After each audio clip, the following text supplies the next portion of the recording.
Shobha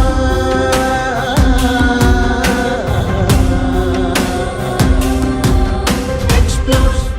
I explore only the truth, the two for you all.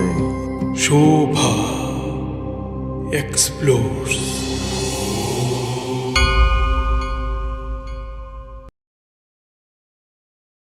జై శ్రీమన్నారాయణ స్వామి. మీ జై పాద పద్మాలకు నమస్కారాలు తెలుపుకుంటూ అనేక దాసోహాలు సమర్పించుకుంటూ ఈ కార్యక్రమాన్ని ప్రారంభిస్తాను స్వామి. చేసుకున్నారమ్మా. నేను ఇంతవరకు ఇటువంటి కార్యక్రమం ఎప్పుడూ చేయలేదు స్వామి. తొలిసారిగా ఇటువంటి కార్యక్రమం తలపెట్టాము. అయితే ఇది ఒక మీ పరిచయంతో మీ ఇంటర్వ్యూతో ప్రారంభం కావాలని సంకల్పం చేసుకొని 13వ తారీఖున మిమ్మల్ని అభ్యర్థించడం, మీరు దయతో అంగీకరించడం జరిగింది. ఇది మహదాశీర్వాదంగా భావించి ప్రారంభిస్తాను స్వామి. తప్పులుంటే క్షమించమని చెప్పి కూడా కోరుతున్నాను స్వామి. అది 78, 79 అనుకుంటాను స్వామి. తొలిసారిగా విజయవాడ సత్యనారాయణ స్వామి టెంపుల్లో అన్నమాచార్య కీర్తనలు పాడడానికి వచ్చాను. సత్యనారాయణపురం శివ విష్ణు టెంపుల్ 80 బాగా గుర్తుంది స్వామి. 1980 అంటే మీ ఆశ్రమం తీసుకుంది 80లో. అక్కడ మీరు త్రిదండం పట్టుకుని ఊర్ధ్వ పుండ్రాలతో సుందర దరహాసంతో ఒక యోగిరాజు కూర్చున్నారు వేదిక మీద అని దివ్యమైన ప్రకాశం వెదజిల్లుతూ కూర్చున్నారు. ఈ మహాపురుషుడి ఆశీర్వాదం తీసుకోవాలి అన్న ఆలోచన నాకు కలిగింది. వయస్సులో సరిసమానమైన స్వామి, మీ పట్ల నాకు ఒక పితృభావన, గురుభావన ఉన్నాయి స్వామి. అలా అనిపించింది నాకు ఆ రోజు చూసినప్పుడు. మీ వయసు చూస్తే 20, 21 ఆ ప్రాంతంలోనే ఉంది. మరి ఆ వయస్సు యువకుల్ని గమనిస్తే వాళ్లను ఈ హార్మోన్స్ ఎంతో కలవరపెడుతూ ఉంటాయి. ఆ వయసులో చాలా ఇబ్బంది పడుతూ ఉంటారు. మీరు ఆ మార్గం వైపు ఎలా ప్రయాణించగలిగారు? రెండోది, సన్యాసం ఎలా స్వీకరించగలిగారు ఆ వయసుకే అని నా తొలి ప్రశ్న స్వామి. అయితే మీరు దయతో చెప్పబోయే సమాధానం యువతకు ఎంతో ఉపయోగపడుతుందని నేను భావిస్తున్నాను స్వామి. 1975వ సంవత్సరం దాకా మేము చదువుకునేటువంటి రోజుల్లో ఏవో అక్కడక్కడ చిన్న చిన్న కార్యక్రమాలు చేస్తూ, ఉద్యోగం లాంటివి చేస్తూ ఒక రకమైనటువంటి రేషనల్ ఆలోచన ధోరణితోటి మేము ఉండేవాళ్ళం. అంటే చుట్టూ ఉండేటువంటి మిత్ర వర్గం కూడా అదే రకమైనటువంటి ఆలోచన ధోరణి కలిగినది కావడం చేత మాకు కూడా అనేక విషయాల్లో రకరకాల సందేహాలు, సాధారణంగా యువతకి ఉండేటటువంటి ప్రవృత్తి మాలో కూడా అలానే ఉండేది. దేని గురించైనా ఒక రీజనింగ్ కావాలి, ఆ రీజనింగ్ ఉంటేనే దాన్ని మనం అంగీకరించాలి, లేకపోతే అంగీకరించకూడదు అనేటటువంటి ఒక భావన ధోరణి ఉంటూ ఉండేది.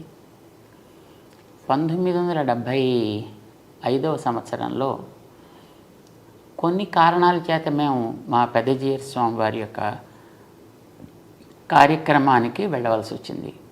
వారు ఇప్పుడు కాకినాడ నగరంలో ఉన్నారు, యజ్ఞ కార్యక్రమాలు చేస్తున్నారు.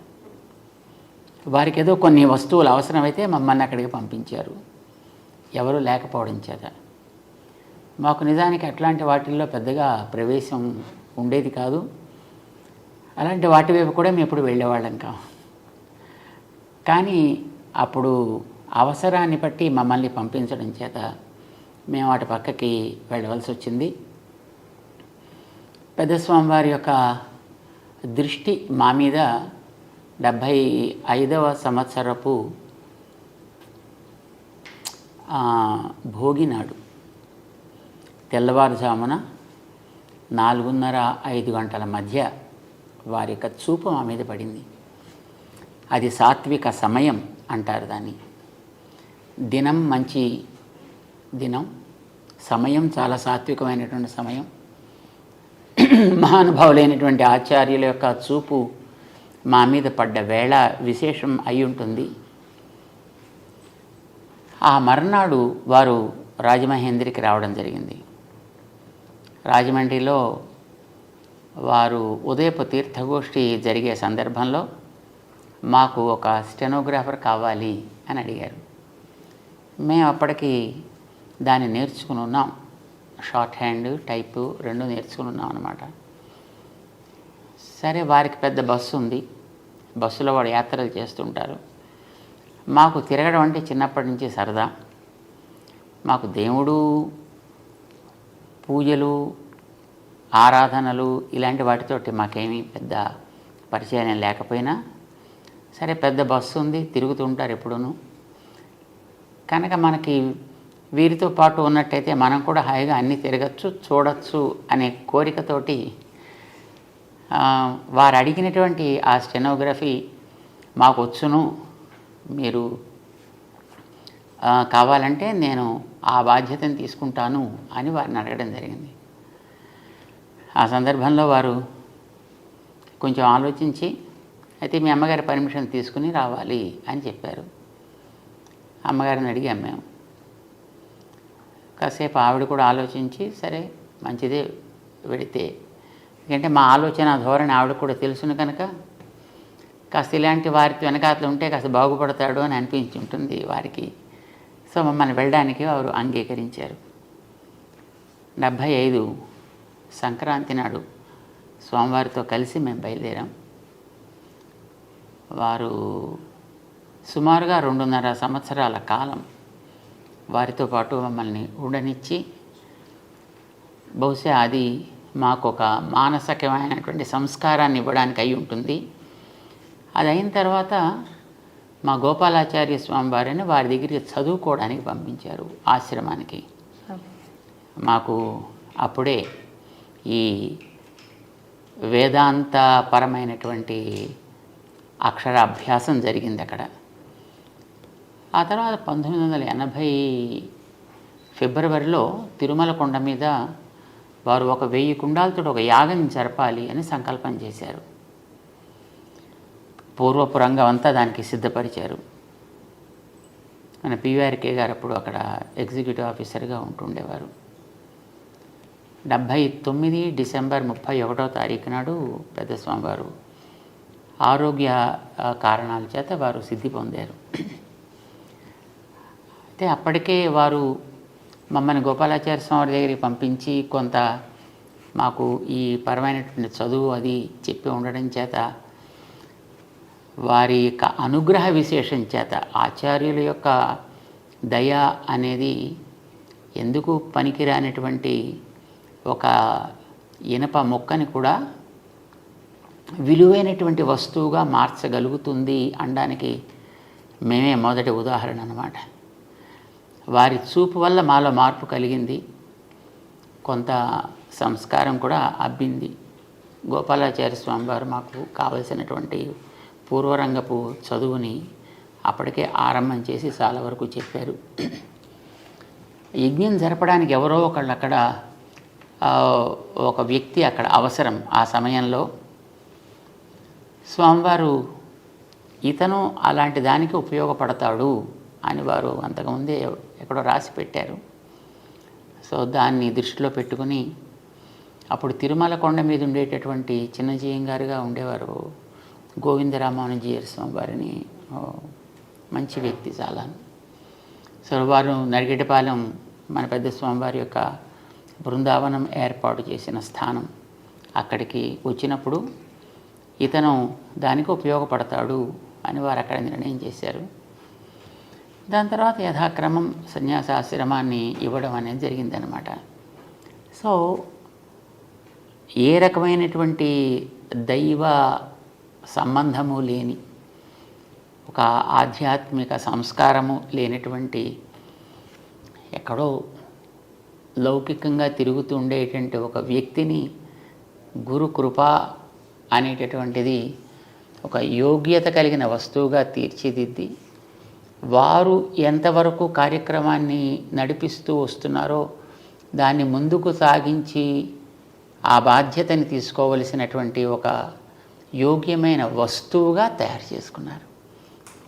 ఇందులో మా ప్రమేయం కానీ, లేకపోతే మాకుండేటటువంటి కమిట్మెంట్, మాకుండేటటువంటి శ్రద్ధ, మాకుండేటువంటి భక్తి, ఇవేవి దాంట్లో ఉండే అవకాశం అయితే ఏం లేదు. ఎందుకంటే మాకు అలాంటివి ఏం లేవు కనుక అప్పటికి వారి అనుగ్రహమే ఇలా తయారు చేసింది అనేది మేము పరిపూర్ణంగా విశ్వసిస్తాము. మా పైన మీరు కూడా అటువంటి దయ ప్రసరించండి స్వామి.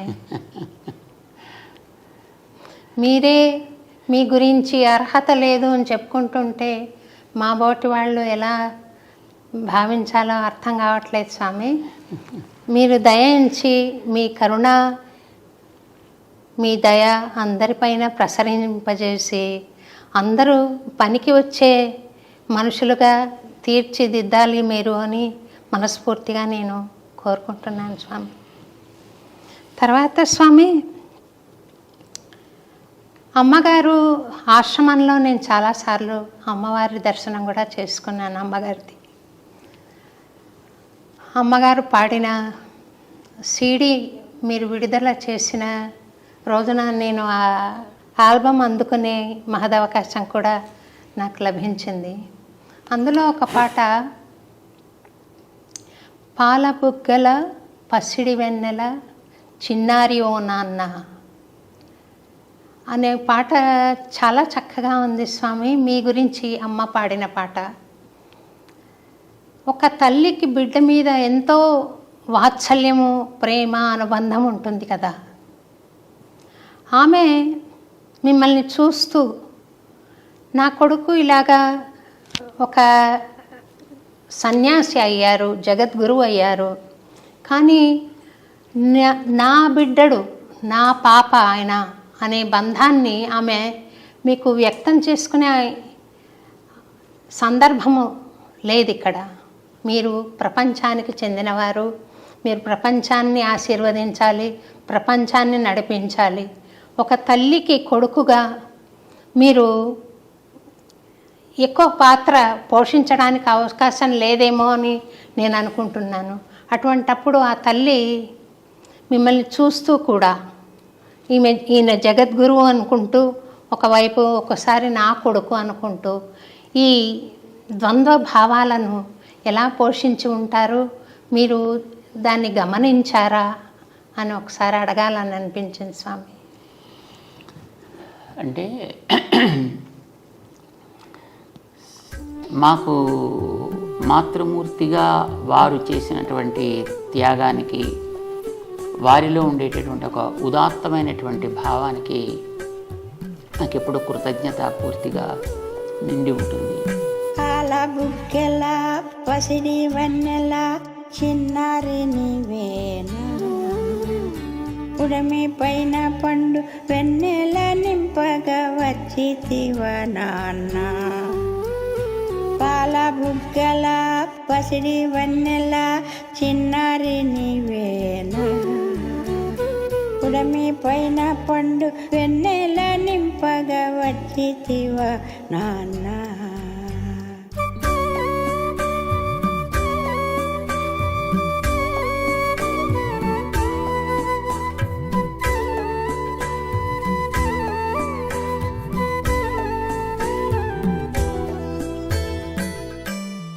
ఒకటి, వారు ఆశ్రమాన్ని స్వీకరించడానికి అంగీకరించగలగడం. రెండవది, ఆశ్రమం తీసుకున్న తర్వాత ఆయా సందర్భాల్లో ఎప్పుడైనా రావడం, చూడడం జరిగినప్పుడు వారి యొక్క ప్రవృత్తి, వారిలో ఉండేటటువంటి ఒక భావ ఉద్వేగం ఎలా ఉండేది అనేది. సో ఇవి రెండు అంశాలు ఇందులో.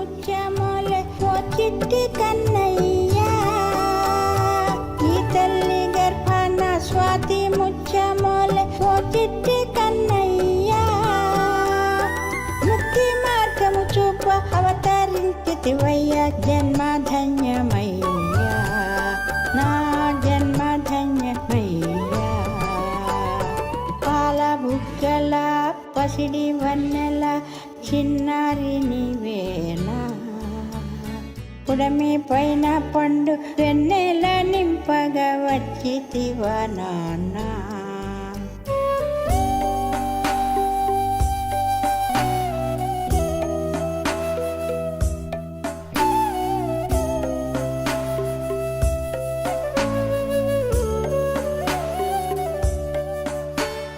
మొట్టమొదట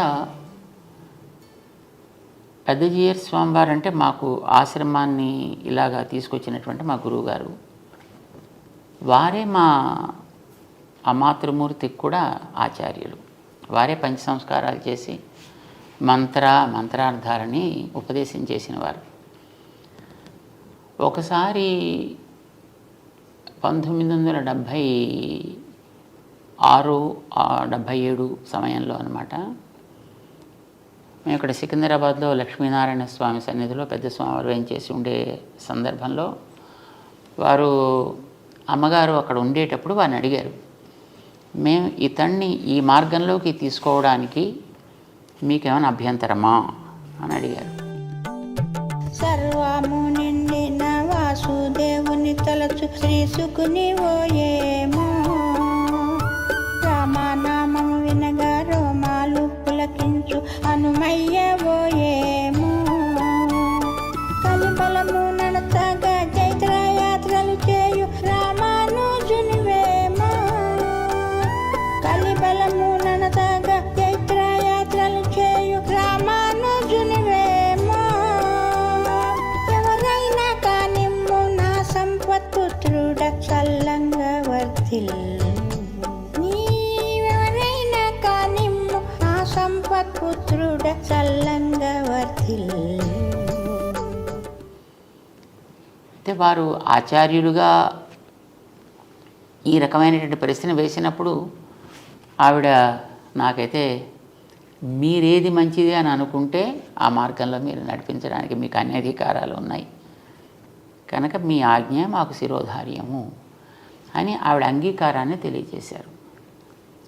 ఇది మొదట.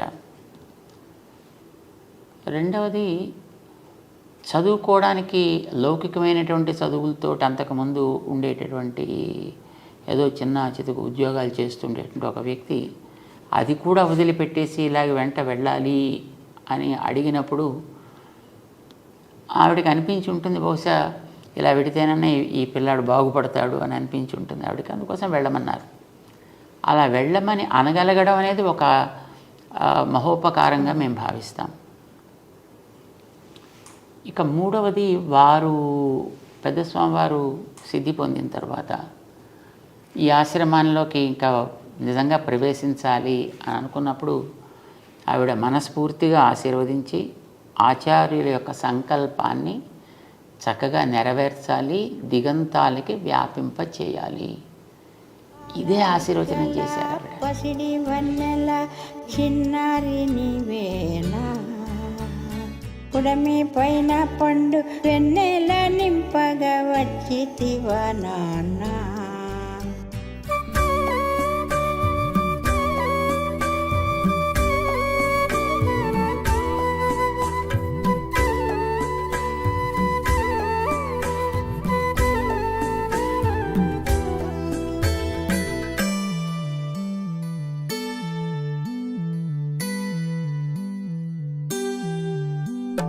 నిద్రాహారాలను నియమించుగాని నిరసించకయ్యా, నీ రూపు నీ చూపు నీ పలుకు నడకాలే నాకు ప్రాణమయ్యా, దాసురాలను కాజే అది వారిలో ఉండేటువంటి ఔదార్యం. సాధారణంగా ఇలా ఎవరైనా పిల్లవాడు ఇలాంటి కార్యక్రమాలకు పెడతానంటే తల్లి ఆశీర్వదించడం అది ఉంటుంది. తర్వాత ఎప్పుడైనా మా దగ్గరికి ఎక్కడైనా కార్యక్రమాలు జరిగేటప్పుడు కానీ లేదా ఆశ్రమంలో ఏదైనా ప్రవచనాలు అవి జరుగుతుండేటప్పుడు కానీ వారు కూడా అవకాశం ఉంటే వచ్చి అక్కడ కొన్ని రోజులు ఉండడం జరుగుతుండేది. కానీ అలా ఎప్పుడైనా వచ్చినప్పుడు ఇక్కడి నుంచి ఏదో ఆశించేటువంటి ప్రవృత్తి ఎప్పుడు కూడా వారిలో లేదు. వారు ఎప్పుడు వచ్చినా అక్కడేదో కొంత సమర్పణ చేసి ఆ కార్యక్రమానికి వారు ఉండడానికి అయితే జరిగే కార్యక్రమం కోసమను ఆ తర్వాత వారు ఉన్నంత వరకు అక్కడ ఉండి ఈవెన్ అలాంటి సమయంలో కూడా వారు ఇంకా బాగా చేయాలి, ఇంకా బాగా చేయాలి, ఇంకా బాగా జరగాలని ఆశీర్వదించేవారు. ఎప్పుడైనా అప్పుడప్పుడు ఈ దీపావళి పండుగ అలాంటివి ఏమైనా వచ్చినప్పుడు ఉత్తరం రాస్తూ ఉండేవారు. ఒకవేళ మన దగ్గర లేని సందర్భం ఎప్పుడైనా ఏర్పడితే అలా రాసినప్పుడు కూడా ఉత్తరంలో మొదటి చివరి దాకా ఆచార్యుల యొక్క గొప్పతనం, ఆ ఆచార్యుల యొక్క మార్గాన్ని నడిపించే బాధ్యత తీసుకున్న వ్యక్తిగా నీ బాధ్యత ఏమిటి, ఎలా ఉండాలి, ఇంకా బాగా చేయాలి, ఇంకా బాగా అందరికీ చెప్పాలి, ఇంకా ఈ మార్గాన్ని మనం విస్తరింప చేయాలి. ఇదే వారిప్పుడు కూడా మాట్లాడుతూ ఉండేవారు తప్ప ఇతరమైన లౌకికమైనటువంటి విషయాల గురించి కానీ కుటుంబపరమైనటువంటి విషయాల గురించి కానీ ఎప్పుడూ ప్రస్తావన వారు చేసేవారు కారు.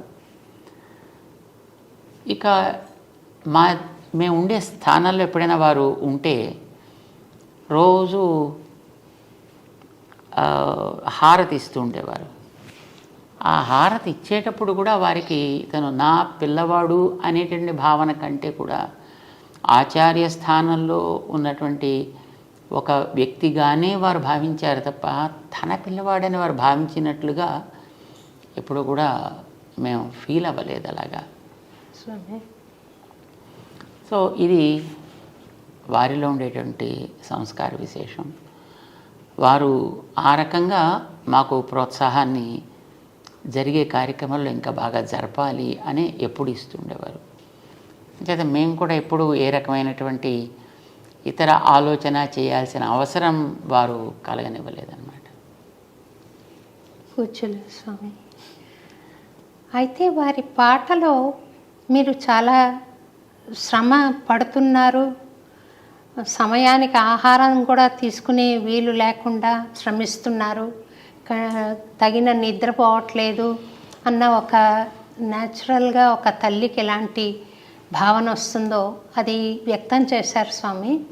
మేమందరం కూడా ఆ భావనను ఫీల్ చేస్తుంటాం. స్వామి ఇంతగా తిరుగుతుంటారు, ఇంతగా బోధన చేస్తూ ఉంటారు, ప్రవచనాలు చెప్తుంటారు, కార్యక్రమాల్లో నిమగ్నమై ఉంటారు. సమయానికి ఇప్పుడే చూసాము, ఇంతసేపు అయ్యాక మీరు ఎప్పుడో ఆహారం తీసుకోవడం అనేది మీ ఆరోగ్యం చాలా ముఖ్యం కదా స్వామి. మీరు క్షేమంగా ఆరోగ్యంగా ఉంటే ఇంకా ఎన్నో ఏళ్ళు మీరు సేవ చేయడానికి వీలవుతుంది అన్న భావన కలుగుతుంది స్వామి. ఆమెకు కూడా ఉందేమో ఆ మాట మీరు కొంచెం గమనించాలి. తల్లిగా వారికి ఆ రకమైన భావన ఉండడం అనేది సహజం. ఎవరికైనా ఒక అభిమానం ఉండేటప్పుడు ఆ వ్యక్తి ఎప్పుడు కూడా ఆరోగ్యంగా ఉండాలి, సుఖంగా ఉండాలి అని అనిపిస్తుంది. అయితే వారి యొక్క అభిమానం అనేటటువంటిది మాకు ఒక గొప్ప ధైర్యం. మేము చేయవలసిన కర్తవ్యాలు, మేము చేయవలసిన బాధ్యతలు మాకు ఉంటాయి కనుక దాన్ని మేము ఎప్పుడు కూడా అది కష్టం అని అనుకుంటే అనారోగ్యానికి దారితీస్తుంది, అది ఇష్టం అని అనుకుంటే ఆనందంగా ఉంటుంది. చాలా కరెక్ట్ స్వామి అన్నమాట. ఏదైనా ఇది మనది, మన పని అని అనుకున్నప్పుడు దానికి రాత్రి పగలు, నిద్ర, ఆహారం, ఆకలి అనేవి సెకండరీ అవుతాయి. ఇది మనకేదో ఒక ఉద్యోగం లేకపోతే ఏదో మనకు ఒక బాధ్యత మన ఎత్తి మీద పడింది, అబ్బా కొండ బరువు మోయాలి అని అనిపిస్తే మాత్రం అందులో ప్రతి క్షణం కూడా అది మనకి మానసికమైనటువంటి ఒక క్లేశాన్ని కలిగిస్తుంది. ఏదైనా నాది ఇది అని అనుకున్నప్పుడు అది బహుశా అది ఎప్పుడు కష్టాన్ని అనిపించదు. అంచేత మేము ఏదైనా పనుల్లో ఉండేటప్పుడు ఒక్కొక్కసారి మాకు రాత్రి 1 గంట 2 అయిపోతూ ఉంటుంది. దాని తర్వాత ఎప్పుడైనా ప్రసాదం తీసుకోవడానికి ఒక్కొక్కసారి సమయం కుదరదు. ఏదో బయటికి వెళ్ళి జనాలతోటి తిరుగుతుంటే ఇంకా అది పూర్తి అయిన తర్వాత తప్ప లోపలికి రావాలి అని అనిపించదు. అక్కడ ఒక 10 మంది జనం ఉంటే ఆ 10 మందిని మనం క్లియర్ చేసేసి వాళ్ళని పంపిస్తే తర్వాత మనం ఏదో మన కార్యక్రమం చూసుకోవచ్చు అని అనిపిస్తుంది. బయట ఒకళ్ళు మన కోసం ఎదురు చూస్తూ కూర్చున్నారు అంటే అది కొంచెం మాకు రెస్ట్లెస్గా అనిపిస్తుంది. సో వీలైనంతవరకు ఎప్పుడు కూడా అలాగే బయట ఉండేవాళ్ళని క్లియర్ చేసేసాకనే తర్వాత మేము మా కార్యక్రమాలు పెడుతుంటాం. కొంచెం ఆలస్యం అయితే అవుతుందని అనే ఉద్దేశంతో. ఇది సహజంగా ఉండే ప్రేమ కలిగిన వాళ్ళకి అది అయ్యో కష్టం అని అనిపిస్తుంది. అది సహజం.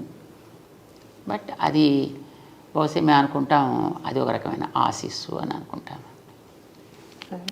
అయితే స్వామి, ప్రకృతి ధర్మం ఒకటి ఉంటుంది కదా శరీరం మీద.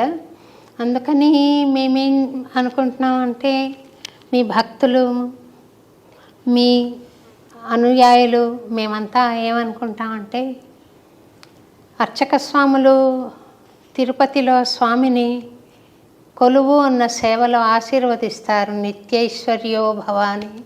మీకు దీర్ఘాయుష్షు కలిగి మీరు నిరంతరము ఈ సేవలో నిమగ్నమై ఆరోగ్యంగా ఆనందంగా ఉండాలి అని మేమంతా కూడా స్వామికి అనేక ప్రార్థనలు చేస్తాం స్వామి. అదే అదే అదే మాకు బలం, అదే మాకు నిజమైన ఆహారం, అదే మాకు నిజమైన సంతోషం కూడా కలిగిస్తూ ఉంటుంది. ఏదైనా మనకి ఇందాక అనుకున్నాం కదా, సంతోషము అని అనుకున్నప్పుడు ఏది మనకి కష్టాన్ని కలిగించదు, ఆరోగ్యంగానే మనకి ఉంచుతుంది. ఇంతకాలం మేము సుమారుగా ఇప్పటికీ 40 సంవత్సరాల పైగా ఈ కార్యక్రమాల్లో మేము తిరుగుతున్నాం, చేస్తున్నాం. ఎప్పుడైనా ఒంట్లో ఏదో జ్వరం లాంటిది ఏదో వచ్చి పడుకోబెట్టేస్తే తప్ప, లేకపోతే మనకి సెలవు అంటూ ఏముండదు. Weekly holidays, fortnightly holidays, annual holidays అనే మనకి ఏముండవు. ఇప్పుడు కూడా ఏదో కార్యక్రమాల్లో మనం తిరుగుతూ ఉండడమే. మనకి 24/7 కార్యక్రమాలు నడుస్తుంటాయి. మాకు ఒకసారి విజయవాడలో ఉండేటప్పుడు అనుకుంటాను, అందరితోటి మాట్లాడేసి సుమారుగా అప్పటికి రాత్రి 12:30 ఎంతో అయింది. అప్పుడు అందరూ వెళ్ళిపోయారు కదా, ఇంకా మళ్ళీ ఇంకా లోపలికి వెడదాము అని మేము అనుకుంటున్నాం. ఇంతలో అప్పటికి శ్రీశైలం దేవస్థానంలో వేద పండితులుగా ఉండేవారు ఒక ఆయన, విశ్వనాథ అవధాని అని, అధర్వవేద పండితులైన. మాకు చిన్నప్పటి నుంచి మంచి మిత్రులు. మన పెద్ద స్వామివారి కార్యక్రమాల్లో వారు పారాయణ చేస్తూ ఉండేవారు, మేము మిగతా కార్యక్రమాలు మేము చూసుకుంటూ ఉండేవాళ్ళం. సో ఆ రకంగా మాకు చక్కటి మైత్రి ఉంది.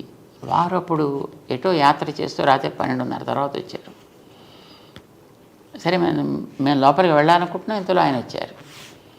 అప్పుడు అక్కడ ఉండేటువంటి వాళ్ళు, అయ్యో అయ్యో త్వరగా ఇంకా ఎప్పటికీ ఆలస్యం అయిపోయింది, విశ్రాంతి తీసుకోవాలి అంటే, ఆ వచ్చిన ఆయన అన్నారు, స్వాముల వారికి విశ్రాంతి ఏమిటి? స్వాముల వారు మా అలాంటి వాళ్ళ కోసం ఎప్పుడు ఉండాలి కదా, అంచేత వారికి ఇదే విశ్రాంతి అన్నారు వారు. మాకు ఇప్పుడు అట్లానే అనిపిస్తుంది. మాకు నాకు గుర్తుంది స్వామి, 91లో అనుకుంటా సిద్దిపేట వచ్చాం మిమ్మల్ని రవీంద్ర భారతిలో జరిగే అన్నమాచార్య జయంతి ఉత్సవానికి ఆహ్వానించడానికని. మీరు తొలిసారిగా రవీంద్ర భారతి ప్రాంగణంలో పాదం మోపారు. చాలా సంతోషం కలిగింది. ఆ రోజు పిలవడానికి వచ్చిన రోజున రాత్రి నుండి పగలు 4:30 దాకా నేను ప్రశ్నలు అడుగుతున్నాను స్వామి, మీరు జవాబులు చెప్తున్నారు. అరౌండ్ 4:30 మీ శిష్యులు వచ్చి తిరువారాధనకు టైం అయిందంటే అప్పుడు లేచారు. మళ్ళీ కంటిన్యూ అయిపోయింది మీ దినచర్య. అటువంటి అవకాశం మళ్ళీ రాదనుకుంటాను స్వామి. మీ కార్యక్రమాలు చాలా విస్తృతమైపోయాయి. అది ఒక అద్భుతమైన జ్ఞాపకంగా, అనుభూతిగా, ఆశీర్వాదంగా నాకు గుర్తుండిపోయింది స్వామి. మీరు చెబుతుంటే నాకు అది గుర్తొచ్చింది స్వామి. సమయపాలన అంటే ఇది నిద్రకు ఉపకరించే సమయం అని కానీ, ఆహారానికి నియమిత సమయం కానీ మీరు చూసుకోకుండా 10 మంది మేలు కోసం ఈ ప్రవచనాలు చెప్పడం కానీ, కార్యక్రమ నిర్వహణ కానీ, వైదిక కార్యక్రమాలు కానీ చేయడం, ధార్మిక కార్యక్రమాలు చేయడం కానీ జరుగుతుంది. అంటే సాధారణంగా ఈ ఏదో ఉదయం బ్రేక్ఫాస్ట్ ఇన్నింటికి, లంచ్ ఇన్నింటికి, స్నాక్స్ ఇన్నింటికి, డిన్నర్ ఇన్నింటికి, ఎగ్జాక్ట్గా పడక ఇన్నింటికి, లేవటం ఇన్నింటికి అని అలా పెట్టుకుంటారనుకోండి. అలా వెరీ స్ట్రిక్ట్గా పాటించాడు కొందరు ఉంటారు. అలాంటి వాళ్ళకి ఏదో కారణం చేత ఎప్పుడైనా ఒకసారి కనుక ఆ సైకిల్ డిస్టర్బ్ అయితే వాళ్ళ హెల్త్ శుభ్రంగా అప్సెట్ అయిపోతుంది. సో అప్పుడు మాలాంటి వాళ్ళకి అనుకోండి, మాకు ఇలాంటి వాటి వల్ల హెల్త్ అప్సెట్ అవ్వడం అనేటటువంటిది ఉండదు. ఎందుకంటే మాకు అన్టైమ్లీయే టైమ్లీ. ఎప్పుడు పడుకోవడం అనేది ఒక్కొక్కసారి మేము 3ంటికి పడుకుంటాం అనుకోండి, మళ్ళీ పొద్దున్న 5ంటికి కార్యక్రమం ఉందంటే మళ్ళీ మేము వెంటనే లేచి మళ్ళీ పరిగెట్టాల్సి వస్తుంది. సో అప్పుడు మరి నిద్ర ఎక్కడ పోతారు? బాడీకి నిద్ర కావాలి కదా. అంటే ఇలా మాట్లాడుతూనే ఒక్కోసారి నిద్రపోతుంటాం, నడుస్తూ నిద్రపోతుంటాం. మీకు ఏదైనా యోగ సూక్ష్మం తెలుసేమో అని నేను అనుకుంటున్నాను స్వామి. మనకంటూ ఏది ఉండదు అని అనుకోవడం యోగ సూక్ష్మం. మనం ఉండేది సమాజం కోసం. సమాజం అనేది దైవ స్వరూపం అని మేము భావిస్తాం. భగవంతుడి యొక్క దివ్యమంగళ విగ్రహమే ఈ సమాజం అంతా, ఈ ప్రపంచం అంతా. మనం దాంట్లో ఉన్నాము అని అంటే మనం భగవంతుడి కోసం ఉన్నామని అర్థం. మనం దాంట్లో పనిచేస్తున్నాం అంటే భగవంతుడి సేవలో ఉన్నాము అని అర్థం. సో అల్టిమేట్లీ ఎప్పుడైనా చేరాల్సింది అక్కడికే కదా. అది మనం ఇక్కడ ఉండగా చేయగలుగుతున్నాము అనే భావన మనకు కలిగితే I think that becomes a very, very tremendous yoga. That itself is a great yoga. భగవద్ రామానుజుల వారు విశిష్టాద్వైత సిద్ధాంతాన్ని ప్రపంచించారు కదా స్వామి. ఆ సిద్ధాంతం యువతకు అర్థమయ్యే విధంగా క్లుప్తంగా మనం ఏమైనా చెప్పడానికి మీరు ప్రయత్నం చేస్తారా? యాక్చువల్లీ మేము చెప్పేదంతా అదే. ఇప్పుడు ఈవేళ యువత చేసే పని ఏమిటి? వైజ్ఞానికంగా ముందుకు సాగడం. విజ్ఞానం యొక్క గోల్ ఎలా ఉంది ఇప్పుడు ఈ రోజుల్లో? నీళ్లు కలుషితం అవుతున్నాయి, గాలి కలుషితం అవుతుంది, నేల కలుషితం అవుతుంది, చెట్లు కలుషితం అవుతున్నాయి, జంతువులు కలుషితం అవుతున్నాయి, గాలి కలుషితం అవుతుంది. ఇవన్నిటినీ మళ్ళీ మనమే వెనక్కి తీసుకుంటూ మనం కూడా కలుషితం అయిపోతున్నాం. సో భావితరానికి శక్తివంతంగా అందాల్సినటువంటి యువత ఈ రకమైనటువంటి వాతావరణంతో నిజానికి నిర్వీర్యం అవుతోంది. అలా కాకూడదు. శక్తివంతంగా ముందుకు సాగాలి. ముందుకు సాగాలంటే నీళ్ళని కలుషితం కాకుండా చూసుకోవాలి, నేలని కెమికల్స్ తోటి పాడవకుండా చూసుకోగలగాలి, చెట్లు చేమలు లాంటి వాటిని వాటి యొక్క సహజతని కోల్పోయి అవి ఎందుకు పనికిరానివి అవ్వకుండా ఉండేట్టుగా చూసుకోవాలి. ప్రతి ప్రాణిని ఇప్పుడు ఈవేళ మనం ఏదైతే ఈకో ఫ్రెండ్లీ అని అంటున్నాం మనం, లేదా న్యాచురల్ వే అని అంటున్నాం. ప్రకృతి ఏదో సహజమైనటువంటి వ్యవసాయాలు అని అంటున్నారు. ఇవన్నీ వ్యక్తికి ఆరోగ్యాన్ని బలాన్ని ఇచ్చేవి అని అంటున్నారు కదా. ఇది ఈవేళ పాడు చేశాం కనుక దాన్ని మళ్ళీ బాగు చేసుకోవడం కోసం ఆరంభించిన స్లోగన కాదు. మనకి వీటన్నిటినీ కూడా మనం పాడు చేసుకోకుండా జాగ్రత్తగా ఉంచుకోవాలి. తద్వారా మనని కూడా మనం సమర్థులుగా తయారు చేసుకోగలగాలి అనేది విశిష్టాద్వైతానికి మాత్రమే తగుతుంది. ఎందుకనంటే మనం విశిష్టాద్వైత సిద్ధాంతము అని ఏదైతే చెప్తున్నామో రామానుజుల వారు లోకానికి చూపించినటువంటిది, దాంట్లో ఈ కనిపించేదంతా కూడా ఈ ప్రపంచం అంతా అది తిరిగే ప్రాణులు, తిరగని వస్తువులు, ఈ జంతువులు, ఆ జీవులు అనే ప్రశ్న లేదు. ఇవన్నీ కూడా ఆయన యొక్క శరీరము. వాటి అన్నిటిని కూడా ఒకనాడు ఆయన చిన్నగా తనలో పెట్టుకున్నాడు. ఈవేళ వాటన్నిటిని పెద్ద చేసి వాటిలో తానున్నాడు. ఇది విశిష్టాద్వైతం అంటే ఇన్ బ్రీఫ్. ఎగ్జాంపుల్ ఏంటంటే, ఒక గింజని మన నేలలో వేసినప్పుడు దాంట్లోంచి పెద్ద చెట్టు వస్తుంది. చెట్టులో ఆకులు, కొమ్మలు, రకరకాల రంగులు, వాసనలు, పువ్వులు, పండ్లు, రుచులు ఇవన్నీ మన దాంట్లో చూస్తాం. కానీ ఇవన్నీ గింజలో ఉన్నాయి. ఇవన్నీ గింజలో ఉండేటప్పుడు గింజ తనలో పెట్టుకుని ఉంది. ఇవన్నిటిని తనలోంచి పైకి తీసుకొచ్చిన తర్వాత ఈ గింజ యొక్క సంస్కారంతో అది ప్రతి అణువులోనూ వ్యాపించి ఉంది. అది ఆకుల్లో ఉంది, చిగుళ్ళల్లో ఉంది, బ్యార్కులో ఉంది, రూట్స్లో ఉంది, అన్నిట్లో కూడా మళ్ళీ ఆ గింజ లక్షణాలు దాంట్లో వ్యాపించి ఉన్నాయి. మరి అంత విస్తరించింది ఇంత గింజలో మొట్టమొదట మనకు కనిపించకుండా ఉంది. ఆ కనిపించకుండా ఉండేది ఇప్పుడు కనిపించే దశలోకి వచ్చింది. చెట్లో మనమైతే దీన్ని ఎగ్జాంపుల్గా తీసుకున్నప్పుడు అందులో మళ్ళీ తయారైన ప్రతి గింజలోకి ఈ గింజ యొక్క సంస్కారాలు దాంట్లోకి వెళ్ళి అందులోంచి మళ్ళీ ఇంకొక కొన్ని లక్షల గింజలను తీసుకురాగలిగే శక్తి కలిగి ఉంటుంది. ఎగ్జాంపుల్ కోసం అని దీన్ని చెప్పుకుంటున్నాం. But not 100% this becomes reality for the analogy. ఎందుకనంటే మనకి గింజ మొక్కను తీసుకొచ్చాక అది వెళ్ళిపోతుంది.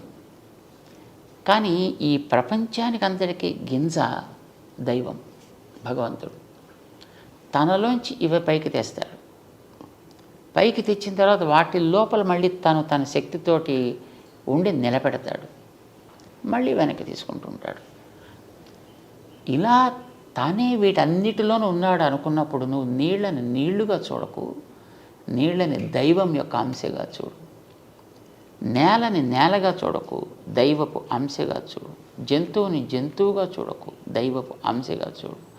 నిన్ను కూడా నువ్వేదో మనిషివి అని అనుకోకయా, దైవం యొక్క అంశగా నిన్ను భావన చేసుకో. సో ఈ భావన నీలో కలిగితే మన చుట్టూ ఉండేటువంటి దేన్ని మనం నాశనం చెయ్యం. అన్నిటిని జాగ్రత్తగా చూసుకోవాలని అనిపిస్తుంది, అన్నిటినీ ప్రేమించాలని అనిపిస్తుంది, దేన్ని ద్వేషించాలనిపించదు. ఎక్కడ లోపం ఉన్నా సరి చెయ్యాలనిపిస్తుంది. మంచిగా ఉండేదాన్ని చూస్తే ఈర్ష్య కలగదు, ఆనందం కలుగుతుంది. ఇప్పుడు యువతకు కావాల్సింది అది కదా. యువత నేను, నాది, నా కోసం ఇలా పెరుగుతోంది. ఇప్పుడు విజ్ఞానం పెరుగుతున్న మాట వాస్తవం. కానీ ఈ విజ్ఞానానికి పంచుకోవడం అనేటటువంటిది పోయింది. సెల్ఫ్ సెంట్రిజం పెరిగిపోతుంది, విచ్ ఈజ్ రియలీ హార్మ్ఫుల్. నేను బాగుపడాలంతే. నేను బాగుపడడం కోసం అవసరమైతే ఎంత వినాశానికైనా నేను సిద్ధం, చివరికి ఆత్మాహుతికైనా సిద్ధం అనే స్థితిలోకి వెళ్ళిపోతుంది. సో ఒక రకంగా దైవాన్ని కలపకుండా సాగించేటటువంటి విజ్ఞాన వికాసం తీవ్రవాదానికి, వినాశానికి దారితీస్తోంది. అలా తీయకుండా ఉండాలి అని అంటే దైవాన్ని దానికి తోడు చేసుకోగలిగితే అక్కడ వ్యక్తిలో వినయం కలుగుతుంది, ఒక మమత పెరుగుతుంది. సో కావలసింది ఇది విశిష్టాద్వైతం చెప్పేది. దానికి మన బాడీనే మన ఎగ్జాంపుల్గా చెప్తాము ఎప్పుడు. ఇప్పుడు మన శరీరంలో ఎన్నో అవయవాలు ఉన్నాయి. ఒక్కొక్క దానికి పని వేరు, ఒక్కొక్కటి ఉండే స్థానం వేరు. కానీ నేను అన్నిటినీ ప్రేమిస్తాను. అన్నీ నా బాగు కోసం, నా ఆనందం కోసం పనిచేస్తాయి. అలా చేస్తుంటేనే నేను ఆరోగ్యంగా ఉంటా, అవి ఆరోగ్యంగా ఉంటాయి. ఒకవేళ అది నా కోసం పని చేయకపోతే దాన్ని డాక్టర్ గారి దగ్గరికి వెళ్ళి యాంపుటేట్ చేయడం లాంటిది ఏదో చేస్తాను దాన్ని. ఇది ఒక రైట్ ఎనాలజీగా మనం తీసుకోగలిగితే మనం అందరం కూడా all of us are different parts of that universal power. దేవుడు అని మనం పేరు పెట్టి పిలుస్తున్నాం దానికి. వేదాలు చెప్పే కనుక దాని నారాయణ అని మనం అంటాం. మనం అంతా కూడా దాంట్లో భాగాలు. చెట్లు, నీళ్లు, నిప్పులు, గాలి, జంతువులు అన్నీ దాంట్లో భాగాలే. కనుక దేన్ని కూడా మనం అనాదరించడానికి వీల్లేదు, దేన్ని కూడా అబ్యూస్ చేయడానికి వీల్లేదు. ప్రతిదాన్ని జాగ్రత్తగా చూసుకోవాలి, ఒకదానితో ఒకటి తోడు పడగలిగేటట్లుగా ఉండాలి అనేది విశిష్టాద్వైతపు సారాంశం. అంచేత మనకి కనిపించే ఇదంతా వేరు, నేను వేరు కాదు, అది కూడా నాతో ఒక భాగం, నేను కూడా దాంట్లో ఒక భాగాన్ని. ఇది మన యువతలో కనుక కలగలిగితే ఐ థింక్ సెల్ఫ్ డిసిప్లిన్ ఒకటి ఏర్పడుతుంది వ్యక్తుల్లో. రెండవది ఏ టెండర్నెస్ ఇన్ ద హార్ట్, హృదయ స్పంది అవ్వగలిగేటువంటి భావనాధార బయలుదేరుతుంది. ఇది సాగాలి. ఇది ఎంతెంత సాగితే ఆ ప్రవాహం కింద ఉండే అంతరాలన్నీ కూడా కవర్ అయిపోతాయి.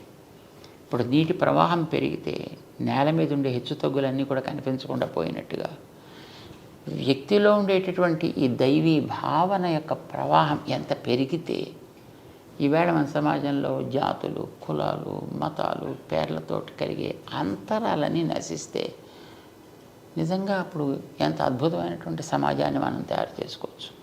ఇలా తయారు కావడానికి విశిష్టాద్వైతం ఒకటే మనకి దారి చూపించగలిగేది. దీన్నే మనం అర్థం చేసుకోవడమే ప్రయత్నం చేయాలి. యువతకి దీన్ని అందుకోగలిగేటువంటి రుచి కలిగించాలి.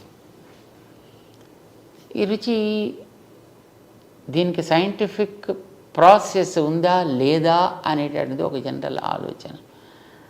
సో మేమంటాం, ఇప్పుడు టెంకలోంచి చెట్టు వస్తుంది, నీకు సైన్స్ ఎందుకు, దానికి ఎవరికి కావాలి, దానికి ఫిలాసఫీ ఎందుకు, దానికి తీసుకెళ్ళి టెంక నేల పారిస్తే కొన్ని రోజుల తర్వాత ఆటోమేటిక్గా దాంట్లోంచే మొలక వస్తుంది.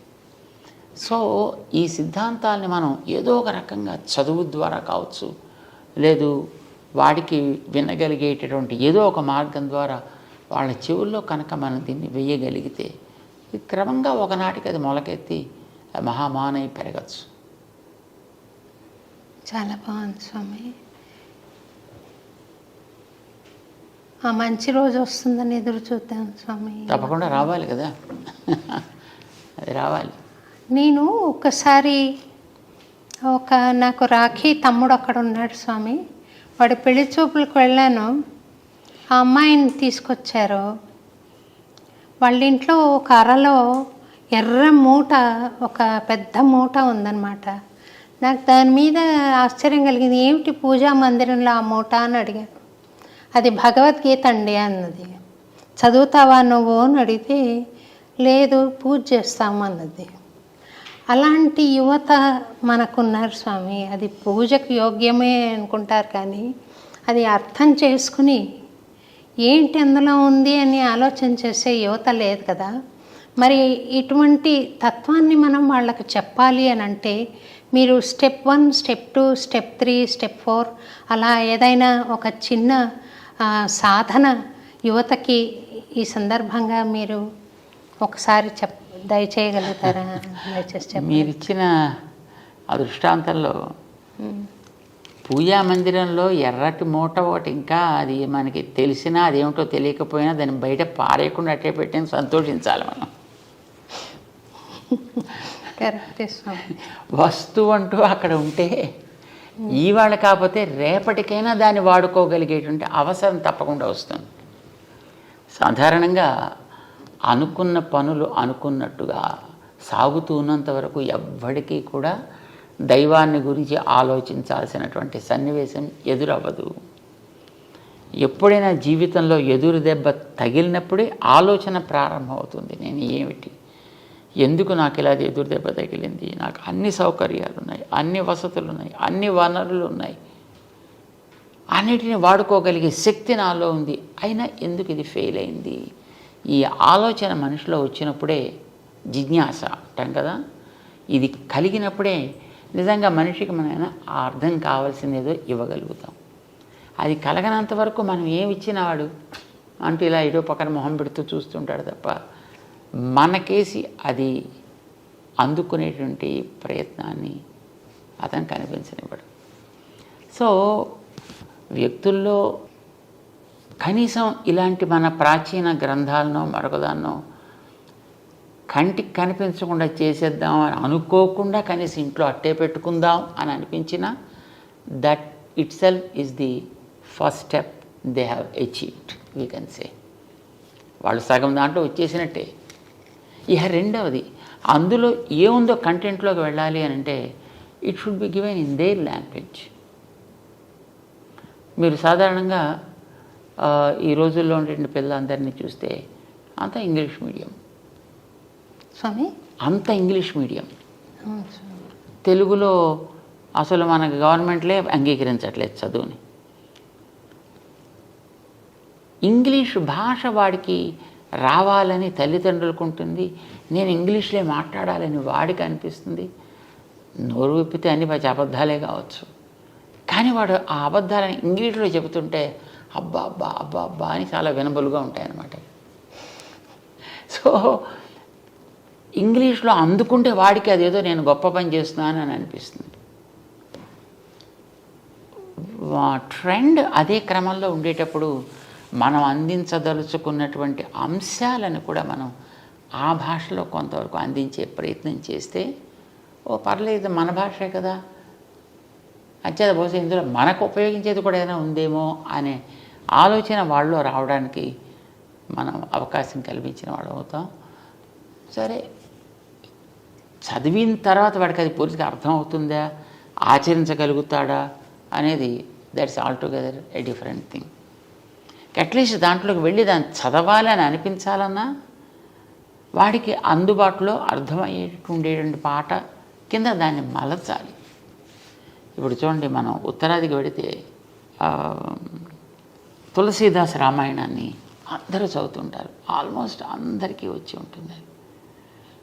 వాళ్ళ భాషలో ఉండడం చేత వాడికి త్వరగా నేర్చుకోవడానికి ఒక ఉత్సాహం వాళ్ళ కలిగిస్తుంది. వాళ్ళకి అర్థమయ్యే భాషలోకి వస్తే బాగుంటుందని అనిపిస్తుంది. అలా ఉంటే చదువుతాడా లేకపోతే ఇంకో భాషలోనే చదవకూడదా అనేది ప్రశ్న కాదు. జనరల్గా అనిపించేటువంటి పద్ధతి నా భాషలో అర్థం కావాలి. మరి పిల్లలంతా ఇంగ్లీష్ మీడియంలో ఉండేటప్పుడు మీ గ్రంథాలు మీరు తెలుగులో ఇస్తారంటారు అనుకోండి, దాని రీచ్ ఉండదన్నమాట. ఇది మనకి నిజానికి ఉత్సాహం జనాల్లో కలిగించాలంటే ఆ వాతావరణాన్ని మనం క్రియేట్ చేసి దాన్ని చక్కగా పొద్దున్నే రోజు శుద్ధి మనమే దాన్ని ఎలా చేసుకోవాలో చెప్పి, ఇది కనుక మనం చేయగలిగితే యువతలో అర్థం చేసుకోగలిగే అవకాశం ఏర్పడుతుంది. మీరు తెలుగులో ఉందనుకోండి, లేదా సంస్కృతంలో ఉందనుకోండి, లేదా తమిళంలో ఉందనుకోండి, లేదా ఇంకో భాషలో ఉందనుకోండి, దానివైపు వెళ్ళేటువంటి యువత, అర్థం చేసుకునేటువంటి యువత పర్సంటేజ్ ఉండొచ్చు, కానీ చాలా తగ్గిపోతుంది. ఏదైనా వాళ్ళ భాషలో మనం అందించగలగడం అనేటువంటి చాలా ప్రధానం. మన దేశంలో ఇప్పుడు అన్ని భాషల్లో ఉంటున్నాయి కనుక అన్నిటి లోపలికి డీటెయిల్స్లోకి వెళ్ళకపోయినా మీకు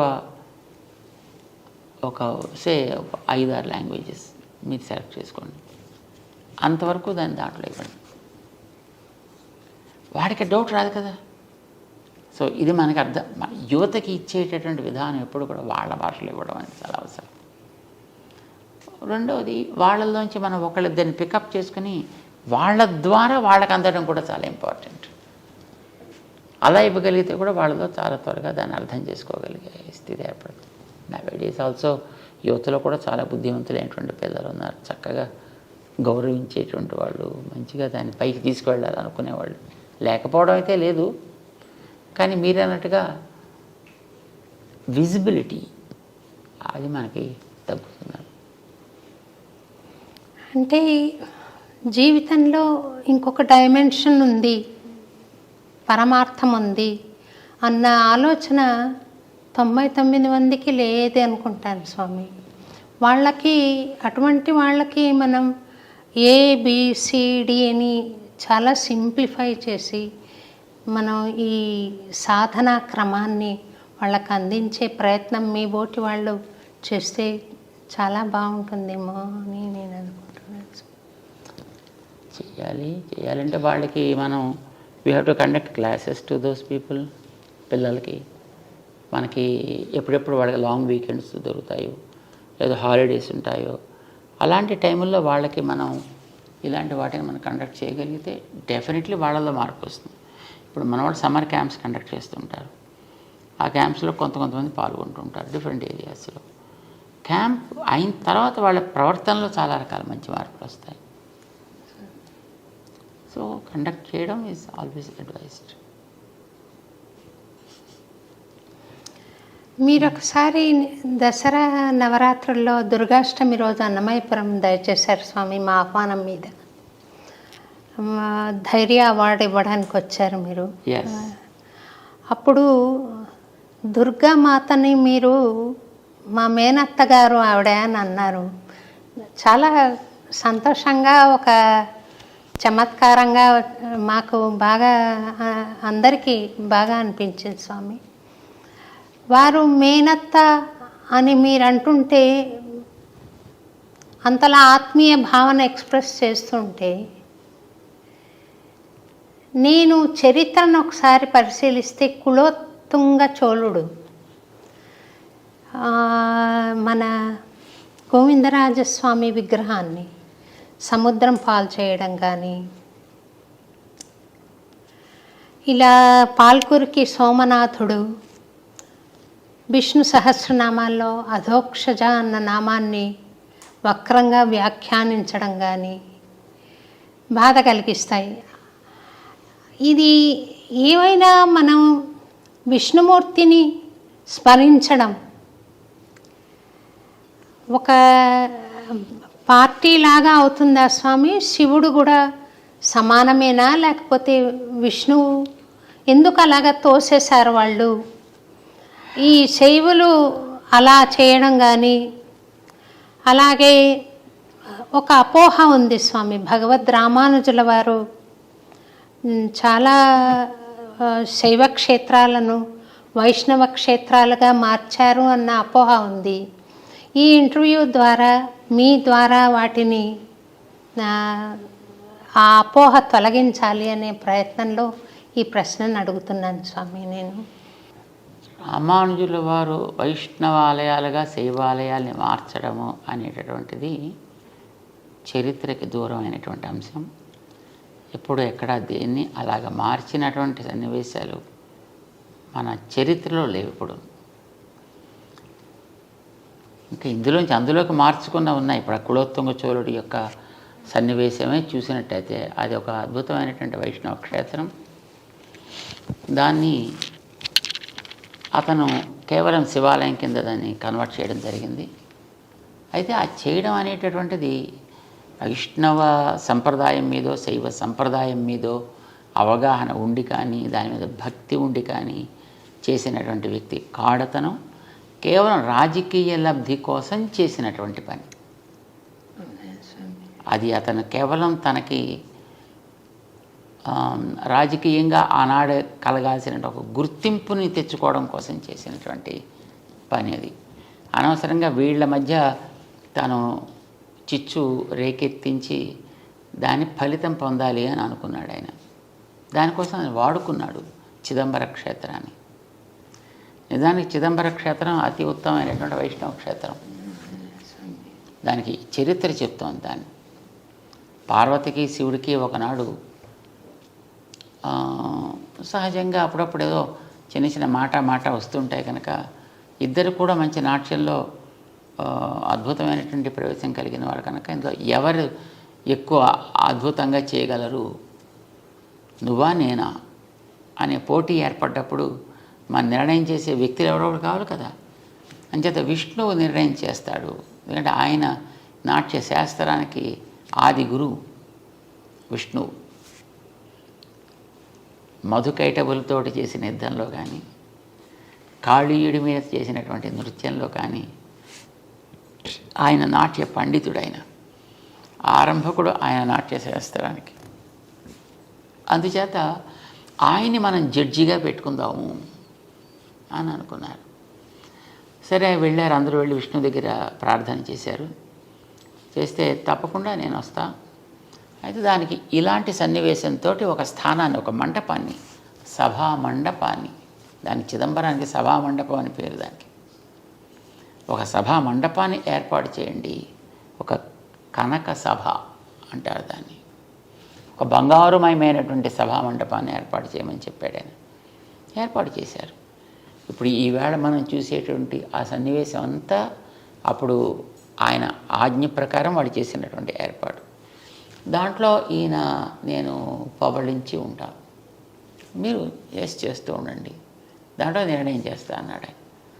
సభని నిర్మాణం చేసిన తర్వాత విష్ణువు అక్కడికి వచ్చి అక్కడ ఉంటే అప్పుడు పార్వతీ శివులు ఇద్దరు కూడా, పరమేశ్వరులు ఇద్దరు కూడా నాట్యం చేయడం ప్రారంభం చేశారు. ఎంతకాలం చేశారనేది మనకు తెలియదు ఇదమిత్తంగా, కానీ చాలా కాలం జరిగింది. ఇందులో ఎవరు కూడా తీసిపోయినటువంటి వ్యక్తిత్వం కలిగిన వాళ్ళే పోటీగా చేస్తున్నారు. పార్వతికి అంత పోటీ వచ్చేసింది, ఆవిడకి పరమశివుడికి అంత పోటీ వచ్చింది. ఇద్దరు కూడా నన్ను మించిన వాళ్ళు లేరంటే నన్ను మించిన వాళ్ళు లేడు అని అనుకుంటూ బ్రహ్మాండం చేసేస్తున్నారు. కానీ అప్పటికీ పార్వతీదేవి గెలవదు, పరమశివుడు గెలవట్లేదు. కానీ ఇది ఎక్కడో ఒక చోట ముడి పెట్టాలి కదా. ఇప్పుడు ఎలా ఉంటుందంటే నాట్య పోటీ అంటే, ఇప్పుడు మీరు చూడండి, ఈ జుగళబందీ చేసేటువంటి వాళ్ళు ఒకటి చేస్తారు ఒక ఇన్స్ట్రుమెంట్ మీద, ఇంకో ఇన్స్ట్రుమెంట్ మీద వాళ్ళు అదే దాన్ని మళ్ళీ ఆ రాగాన్ని ఆలపించాలి. సో ఇలాగ ఉంటాయి. సో ఈయన ఒకటి నృత్య భంగిమ ఈయన ఒకటి చేసి చూపించాలి, అది వాళ్ళు చేయాలి, వాళ్ళు ఒకటి చేసి చూపిస్తారు, ఈయన చేయాలి. ఇలా సాగుతుంది అది ఎప్పటి నుంచో. కానీ అప్పటికి దీనికి ముగింపు అంచేత పడుకున్నటువంటి శ్రీ మహావిష్ణువు పరమశివుడికి సైగ చేసి చూపించాడు ఆయన. ఆపమని కాదు, ఇలా ఒక పాస్చర్, పాదాన్ని పైకెత్తి పెట్టే పాస్చర్ని ఆయన చూపించాడు. ఇలా పెట్టవా. ఆవిడ తనకుండేటువంటి సహజమైనటువంటి స్థితిని బట్టి అట్లాగా ఆ ముద్ర వేయడానికి ఆవిడ సంకోచించింది. శివుడు గెలిచాడు అని డిక్లేర్ చేశారు. ఆ సందర్భంలో నిజానికి అది దేవతల ప్రార్థనతో విష్ణు పాపం శివుడిని గెలిపించాల్సి వచ్చింది ఆ భంగిమ చూపించి. సరే, ఆ తర్వాత కృతజ్ఞతతోటి పార్వతీ పరమేశ్వరులు ఇద్దరు కూడా అక్కడే ఉండిపోయారు. శ్రీ మహావిష్ణువుని ఆయన పాదాల దగ్గర సేవించుకుంటూ. ఇది ఆ క్షేత్రపు చరిత్ర, చిదంబరం. ఇందాక మీరు చెప్పాను చూడండి, ఆ కులోత్తుంగ చోళుడు ఉన్నాడే, అసలు అతను చోళ వంశానికి చెందినవాడు కాడు. అతను ఎక్కడి నుంచి వచ్చినవాడు? అతను రాజరాజ నరేంద్రుడి యొక్క పరివారంలో ఉండేటువంటి ఒక వ్యక్తి. అతను దక్షిణానికి వచ్చి అక్కడ ఉండేటటువంటి చోళ వంశపు ఆవేల్టి రాజుని అది హతమార్చి దాన్ని తన కైవసం చేసుకున్నాడు. ఆయన చోళుడే కాదు అసలు, కానీ దాంట్లో చాలా గొప్పవాడు అనేటటువంటి పేరు, టైటిల్ అతనికి వచ్చేట్టుగా ఇక్కడ ఉండేటువంటి అర్చకులకి ప్రేరణ కలిగించి వాళ్ళకి ఏం చెప్పాడు ఆయన అక్కడ చేసే ఆరాధకులకి, మనం ఆరాధన చేసేటటువంటి శివుడు విష్ణువు పాదాల దగ్గర ఉండడం ఏమిటి, అంచేత అలా ఉండడానికి వీల్లేదు, దాన్ని తీయాలి. ఇప్పుడు జనాలకి ఏముంటుంటుంది, ఏదో ఒక రకంగా నడిపిస్తే, ఏ రకంగా నడిపిస్తే ఆ రకంగా వాళ్ళు నడుస్తారు. ఇలాగ వాళ్ళని నడిపించి వాళ్ళకి ఒక ద్వేషాన్ని రగిలించి అది ఉండడానికి వీల్లేదు అని అనిపించి వాళ్ళ చేత తను ఆ చోళ వంశంలో ఉత్తముడిగా అక్కడ ఉండేటువంటి ఒక అమ్మాయిని తను వివాహం చేసుకుని తను చోళ వంశానికి చెందినవాడుగా, అందుకోసం అందులో మామూలు చోళుడు కాదు, కుల ఉత్తంగ చోళుడు ఈ టైటిల్ తీసుకున్నాడు అతను. అందుకోసం మన పెద్దవాళ్ళు ఎప్పుడు కూడా అతని పేరు కూడా చెప్పడానికి ఒప్పుకోరు. అవ్యపదేశ్యుడు అంటారు అతను. అవ్యపదేశ్యుడు. వ్యపదేశ్యుడు అంటే చెప్పదగిన వ్యక్తి అని. అవ్యపదేశుడు అంటే అతని పేరు కూడా ఉచ్చరించడానికి అనర్హుడు అని. రెండవది అతను ఇంకో ఏం పేరు పెట్టారు, అతను రామానుజుల వారి మీద ఒక హత్యా ప్రయత్నం చేశాడు అతను. రామానుజుల వారిని అప్పట్లో వీరి యొక్క ప్రభావం చాలా ఎక్కువగా ఉంది అని వీరిని తొలగించినట్టయితే మొత్తం సంప్రదాయం అంతా పోతుంది కనుక వీరిని ఏదో చేద్దామని ఉద్దేశంతో వీరిని తీసుకురమ్మని చెప్పాడు తన సభకి. అప్పుడు ఆయన దగ్గర ఉండేటటువంటి ఆయన గురువు గారు శిష్యుడు ఇద్దరూ కలిసి రామానుజుల వారిని కర్ణాటకకి పంపించి వీళ్ళిద్దరూ కూడా ఆ సభకి వెళ్ళి ఇద్దరు కళ్ళు పోగొట్టుకున్నారు. అంటే వాడు విని తత్వం తెలుసుకుందాం అనేటువంటి జిజ్ఞాస కాకుండా తన యొక్క తత్వాన్ని అందరి మీద ఆరోపించేనా వాళ్ళని కన్వర్ట్ చేయాలనుకునేటువంటి వ్యక్తిత్వం అతను. సో వీరికి చెప్పిన దాన్ని వాడు ఒప్పుకోక చివరికి వీరి కళ్ళు తీయడం జరిగింది. సుమారుగా 20 సంవత్సరాల కాలం రామానుజుల వారు కర్ణాటక రాజ్యంలో ఉండిపోయారు. మేల్కోట క్షేత్రం అప్పుడే ఆవిర్భవించింది అక్కడ. సో ఆ సందర్భంగా తర్వాత అతనికి క్యాన్సర్ వచ్చింది. ఎవరికి? ఆ చోళరాజుకి. చోళరాజు కాదు వాడు, అవ్యపదేశ్యుడికి. ఆ క్యాన్సర్, థ్రోట్లో క్యాన్సర్ వచ్చే తర్వాత అతను చనిపోయాడు. అతను అంచేత అతనికి క్రిమికంఠుడు అనే పేరు పెట్టారు తప్ప వాడి పేరుతో అతను ఎప్పుడు ఉచ్చరించారు. ఎందుకంటే అతను శివుడు అక్కడ విష్ణు భక్తుడిగా ఆయన పాదాల దగ్గర ఉంటే అక్కడి నుంచి ఉండే ఆ విష్ణువుని తీసి సముద్రంలో కలిపి దాన్ని శివాలయం కింద మార్చి ఇలా చాలా రకాలుగా తను శైవ ప్రచారకుడు అని అనుకుంటూనే శివుడికి అన్యాయం చేశాడు ఆయన. అంటే శివుడి యొక్క స్వభావానికి విరుద్ధంగా ప్రవర్తించాడు ఆయన. శివుడు పరమభక్త శిఖామణి. శివుణ్ణి పరమ భాగవతాన్ స్మరామి అంటారు మనకి భాగవతంలో. వైష్ణవానాం యథా శంభు అని శివుడు పరమ వైష్ణవుడని అందరూ ఆదరిస్తారు. విష్ణు పాదోద్భవి అయినటువంటి గంగని తన శిరస్సును ధరించి తను తరించాను అనుకున్న అతని పేరు అంతకుముందు రుద్రుడు. అతనికి ఈ గంగని తన శిరస్సును ధరించడం ద్వారా శివ సంజాత మంగళకరుడయ్యాడు ఆయన. అంటే విష్ణువు మీద ఆయనకు ఉండేటువంటి విశ్వాసం అంతటిది, గౌరవం అంతటిది. మీరు ఎక్కడైనా విష్ణు వైభవం ఎక్కడైనా చూడండి పురాణాల్లో, శివుడు చెప్పింది అంతా. శివుడు పార్వతికి చేసినటువంటి ఉపదేశమే మనకు కనిపిస్తుంది. ఆ రకంగా శివుడు ఎప్పుడు కూడా విష్ణు ద్వేషి కాదు, విష్ణువు శివద్వేషి అంతకంటే కాదు. వైష్ణవులు ఎప్పుడు కూడా శివుణ్ణి ద్వేషించరు. కానీ మరి వాళ్ళలో ఎందుకు ఆ రకమైనటువంటి భావం కలిగింది అనేటటువంటిది అది వాళ్ళకే తెలియాలి. ఇది తర్వాత వీళ్ళు ఇలా రేకెత్తించారు. ఇప్పుడు ఈ వెగేనిస్ట్గా మాట్లాడేటటువంటి వాళ్ళందరికీ కూడా వాళ్ళు ఆ మాటలతోటి వాళ్ళు మిగతా ద్వేషాన్ని వాళ్ళలో పెంచుతారు తప్ప నిజానికి వైష్ణవులకి ఎప్పుడు కూడా శివుడి మీద ద్వేషం ఉండదు. శివుణ్ణి పరం భాగవతుడిగా ఎప్పుడూ ఆదరిస్తారు. మన దక్షిణ దేశానికి వెళ్ళి చూస్తే ఎన్నో ఆలయాల్లో శివుడు క్షేత్రాధిపతిగా ఉంటాడు. అక్కడ మీరు దక్షిణ దేశంలో ఉండే పెద్ద పెద్ద వైష్ణవ క్షేత్రాలకు ఎక్కడికైనా మనం వెళ్ళి చూడొచ్చు. అక్కడ శివుడు క్షేత్రాధిపతి, స్థాన నిర్వాహకుడు అలా ఉంటాడనమాట అక్కడ. అండ్ చాలా చోట్ల ఉండేటటువంటి ఈ అమ్మవారి ఆలయాలు ఉంటాయి. అలాంటి వాటికి రామానుజులు అన్ని చోట్ల ఆరాధనలు ఏర్పాటు చేశారు, మర్యాదలు ఏర్పాటు చేశారు. ఇప్పుడు శ్రీరంగం చాలా పెద్ద క్షేత్రం. శ్రీరంగం పక్కన సమయపురం అని ఉంది అక్కడ అమ్మవారి క్షేత్రం. శ్రీరంగ క్షేత్రంలో బ్రహ్మోత్సవాలు ఆరంభం కావడానికి పూర్వం సమయపురంలో బ్రహ్మోత్సవాలు చేసి ఆ బ్రహ్మోత్సవాల్లో శ్రీరంగ క్షేత్ర పెరుమాళ్ దిగించే మర్యాదలు పంపించి అమ్మవారికి అక్కడ ఉత్సవాలు పూర్తయిన తర్వాత ఇప్పుడు రంగనాథుడు తన బ్రహ్మోత్సవాలు ప్రారంభం చేసుకుంటాడు. ఇది రామానుజుల వారు చేసిన వ్యవస్థ. ఇలా ఒకటి కాదు, మనకి ఎన్నో చోట్ల క్షేత్రాల్లో చూస్తే కాంచీపురం దగ్గర ఉండేటువంటి దివ్యక్షేత్రాల్లో చాలా చోట్ల అవన్నీ కూడా అక్కడ సుమారుగా 17 దివ్యదేశాలు ఉన్నాయి కాంచీపురం చుట్టూ. ఆ దివ్యదేశాలు అన్నిట్లో కూడా పరమశివుడికి జరపవలసినటువంటి ఉత్సవాలని జరిపి స్వామి ఆయా క్షేత్రాలను ఏర్పాటు చేశాడు. అక్కడ మీనాక్షి అమ్మవారి యొక్క ఆలయం మదురైలో ఉండేటటువంటి దానికి కూడా మలయధ్వజుడి యొక్క కుమార్తె ఆవిడ. సో అక్కడ కూడా జరిగే ఉత్సవాలు పక్కన ఉండి తిరుమాలింజోలయ్య అని అక్కడ ఒక క్షేత్రం ఉంది.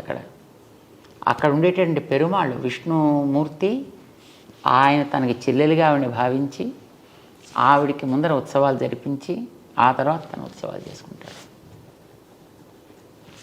అంచేత ఎక్కడైనా సరే అమ్మవారిని, పార్వతిని లేదా పార్వతి అంశగా ఉండేటటువంటి ఇప్పుడు చండి, దుర్గా ఇలాంటి వాటన్నిటిని కూడా తన సోదరిగానే భగవంతుడు ఎప్పుడు భావిస్తాడు.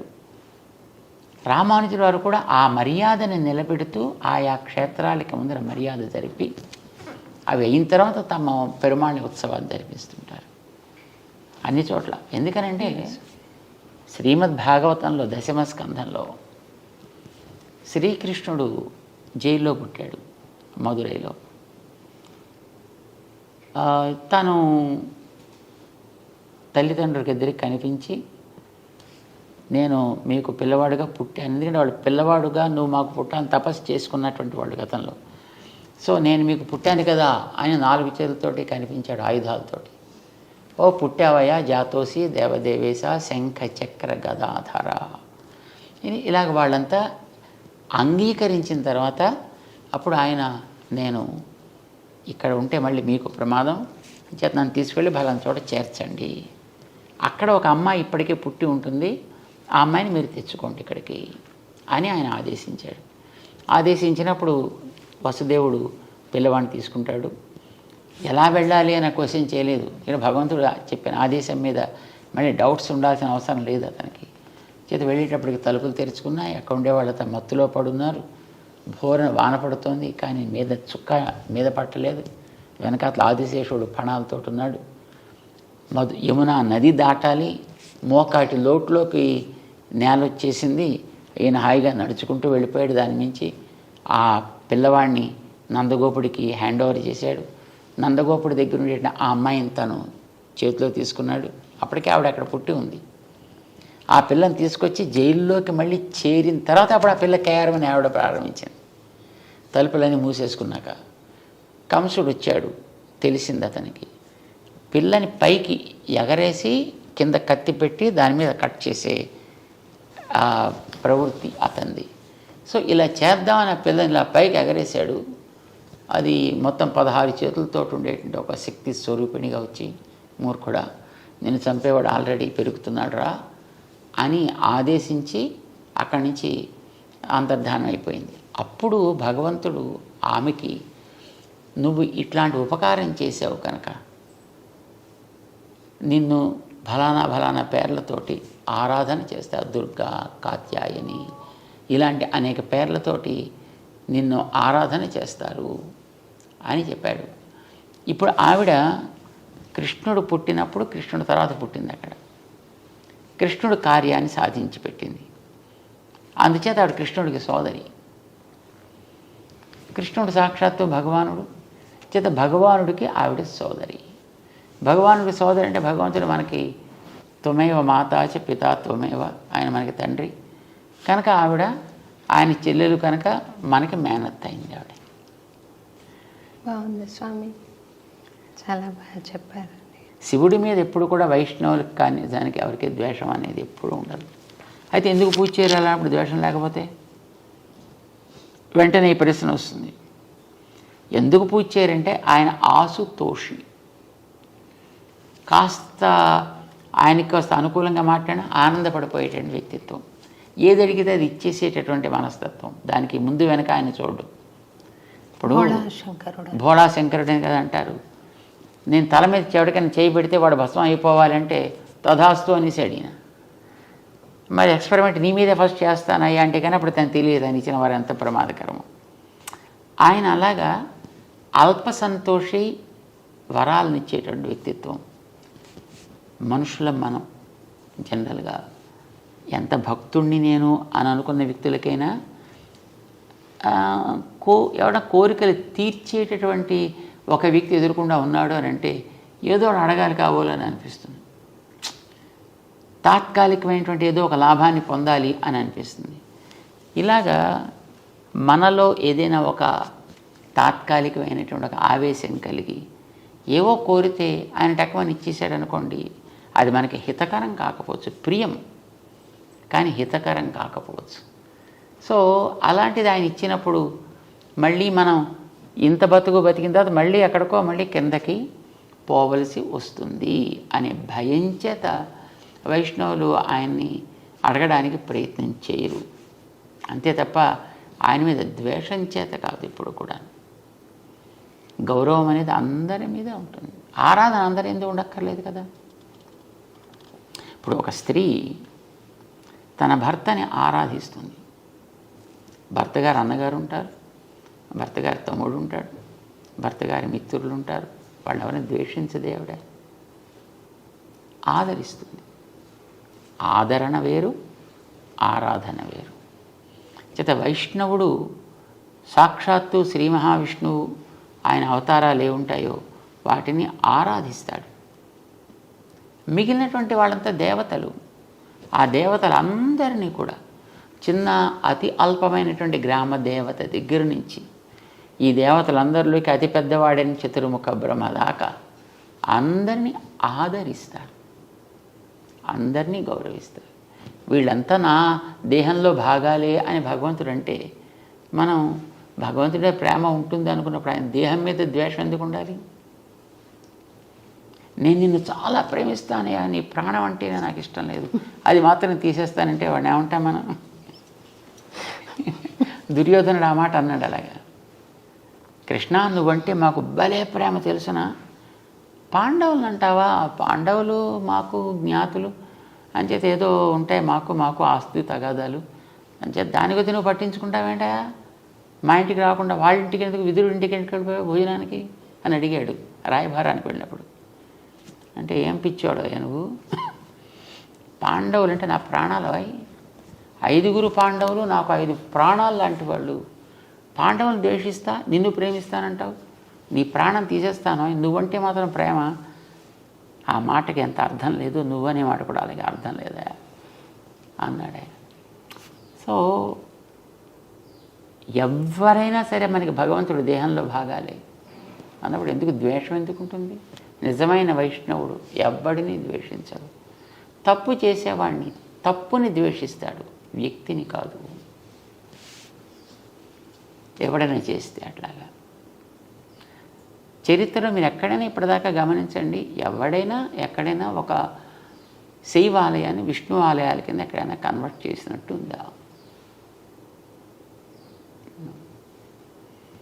ఇవి ఎన్నో రకాలుగా మారాయి, వాటిని ఎటు నుంచి ఇటు మారలేవు. స్వామి, విశిష్టాద్వైత మార్గము, అద్వైత మార్గము రెండు విభిన్న మార్గాల, ఒకటి రూపాంతరం చెంది ఇలా వచ్చిందా, లేకపోతే 2 మార్గాల ద్వారా కైవల్యం సాధించవచ్చా? ఆలోచనలో కలిగే పక్వతని బట్టి సిద్ధాంతాలు ఉంటాయి. సిద్ధాంతం అనేది ఒక వ్యక్తి యొక్క మానసికమైనటువంటి పరిపాక దశ ఎలా ఉంటుందో దాన్ని బట్టి అది ఏర్పడుతూ ఉంటుంది. ఇప్పుడు ఏదైనా ఒక వస్తువుని చూసి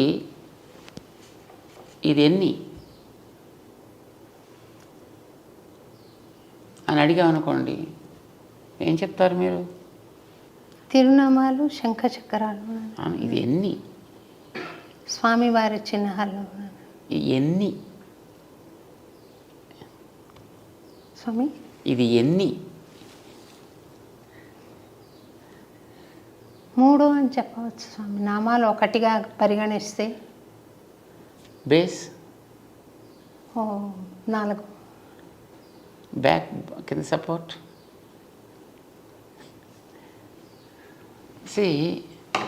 ఇంకోటి అడగండి, ఇది ఎన్ని?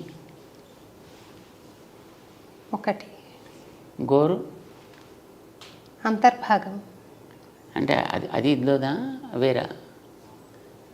అందులోదే. గోరును వేలంటారా ఎవరన్నా? స్వామి అంటే అప్పుడు గోరు వేరనట్టనా? వేళ్ళలో భాగమే స్వామి. అంటే ఇది ఒకటే మరి అప్పుడు ఎన్ని? 1 గోరు skin, bone, blood, flesh, cells, ఎన్ని? సో దీన్ని ఒకటి అనొచ్చు, అంశాలను విడివిడిగా చూస్తే వేరు వేరు అనొచ్చు. స్కిన్ వేరు, బ్లడ్ వేరు, బోన్స్ వేరు, బోన్స్లో ఉండేటటువంటి అంశాలు వేరు, బ్లడ్లో ఉండే అంశాలు వేరు. అలా చూస్తే ఇందులో బోల్డ్ అని ఉన్నాయి. ఇది ఒకటి కాదు, ఇది బోల్డ్ యొక్క సమాహారం, కలయిక. సెల్స్ ఉన్నాయి. Cells, there are thousands and millions of cells are there. So ఇది ఎన్నిటి యొక్క కలయిక, కూడుకున్న ఒకటి. కొందరు దీన్ని చూసి ఇది ఒకటే, ఒకటంటే ఒక్కటే అన్నారు కొందరు. ఆ ఒకటి మాత్రమే, ఇంకొకటి ఏమి అనడానికి వీల్లేదు. దీని ఏమని అంటే అదంతా ఉత్తిదే. ఇది అద్వైతం. దీన్ని ఒకటి అని ఎలా అంటామండి? బోన్స్ ఎప్పుడు స్కిన్ కాదు, స్కిన్ ఎప్పుడు బ్లడ్ కాదు, బ్లడ్ ఎప్పుడు నెయిల్ కాదు, నెయిల్ ఎప్పుడు హెయిర్ కాదు. ఇవన్నీ వేరే వేరే. అది వేరు తత్వం అయిపోయింది, ద్వైతం అయిపోయింది. రామానుజులు అన్నారు ఇది వేరు అనొచ్చయ్యా, ఒకటి అనొచ్చు. అన్నిటితో కలిసిన ఒకటి. దాన్ని మనం విడివిడిగా చూడాలంటే వేరు. కనుక ఇది వేరా ఒకటా అంటే వేరు అనొచ్చు, ఒకటి అనొచ్చు. కానీ మరి ఎలా చెప్పాలి? అన్నిటితో కలిసిన ఒకటి. ఈ కలిసిన అనడానికి సంస్కృతంలో విశిష్టము అంటారు. విశిష్టం అంటే స్పెషల్ కాదు, విశిష్టం అంటే గ్రేట్ కాదు, విశిష్టం అంటే కలిసిన, కొన్నిటితో కలిసిన ఒకటి. అప్పుడు మీకు ప్రమాదం ఏం లేదు కదా. కొన్ని ఉన్నాయి దీంట్లో, ఎన్ని అంశాలు మీరు చూపించగలిగితే అన్నిటితో కలిసిన ఒకటి. ఇది విశిష్టమైన అద్వైతం. ఒకటే, కానీ ఒక్కటంటే ఏమీ లేని ఒకటి కాదు. ఏదో బ్రహ్మసత్యం జగన్ మిథ్య కాదు, అన్నిటితో కూడుకున్న ఒకటి. ఇది విశిష్ట అద్వైతం. అలాంటి మరొకటి లేదు ప్రపంచంలో, ప్రపంచానికి బయట. కానీ ఇందులో కదిలే ఉన్నాయి, కదలను ఉన్నాయి. సెల్స్ కదిలేవి, స్కిన్ కదలనిది, బోన్స్ కదలనిది. కదిలేవి, కదలనివి, ఈ రెండుతోటి కూడుకుని ఉంది ఇది. కదిలే వాటిని చేతనాలు అన్నారు, కదలని వాటిని అచేతనాలు అన్నారు. ఈ చేతన అచేతన విశిష్టం, వాటి కలిసి ఉన్నది ఒకటి. ఈ లోపల ఈ వేలు అని పిలవడానికి ఆధారమైనటువంటి ఒక షేప్ ఏదో ఉంది దీనికి. దాన్ని బట్టి మనం దీన్ని వేలు అని అన్నాను. దీన్ని ఎందుకు వేలు అనరు? దీన్ని ఎందుకు వేలు అనరు? లేదు దీన్ని ఎందుకు చెయ్యనరు?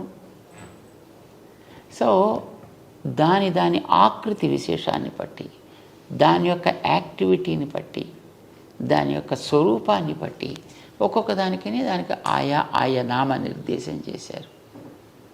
దానివల్ల దీనికి వేలు అని మనం పేరు పెట్టుకున్నాం. దీనికి ఆ వేలుత్వం అనే దాంట్లో ఉంటుంది. అది మొత్తం దీంట్లో అంతటా ఉంటుంది. ఇందులో ఉండే చేతనాలకి వర్తిస్తుంది, ఇందులో ఉండే అచేతనాలకి వర్తిస్తుంది, దీంట్లో ఉండే నడిపే శక్తికి వర్తిస్తుంది, మూడిటికి వర్తిస్తుంది. ఎందుకంటే ఇది మూడితోటి కలిసి ఎప్పుడు ఉంటుంది కనుక.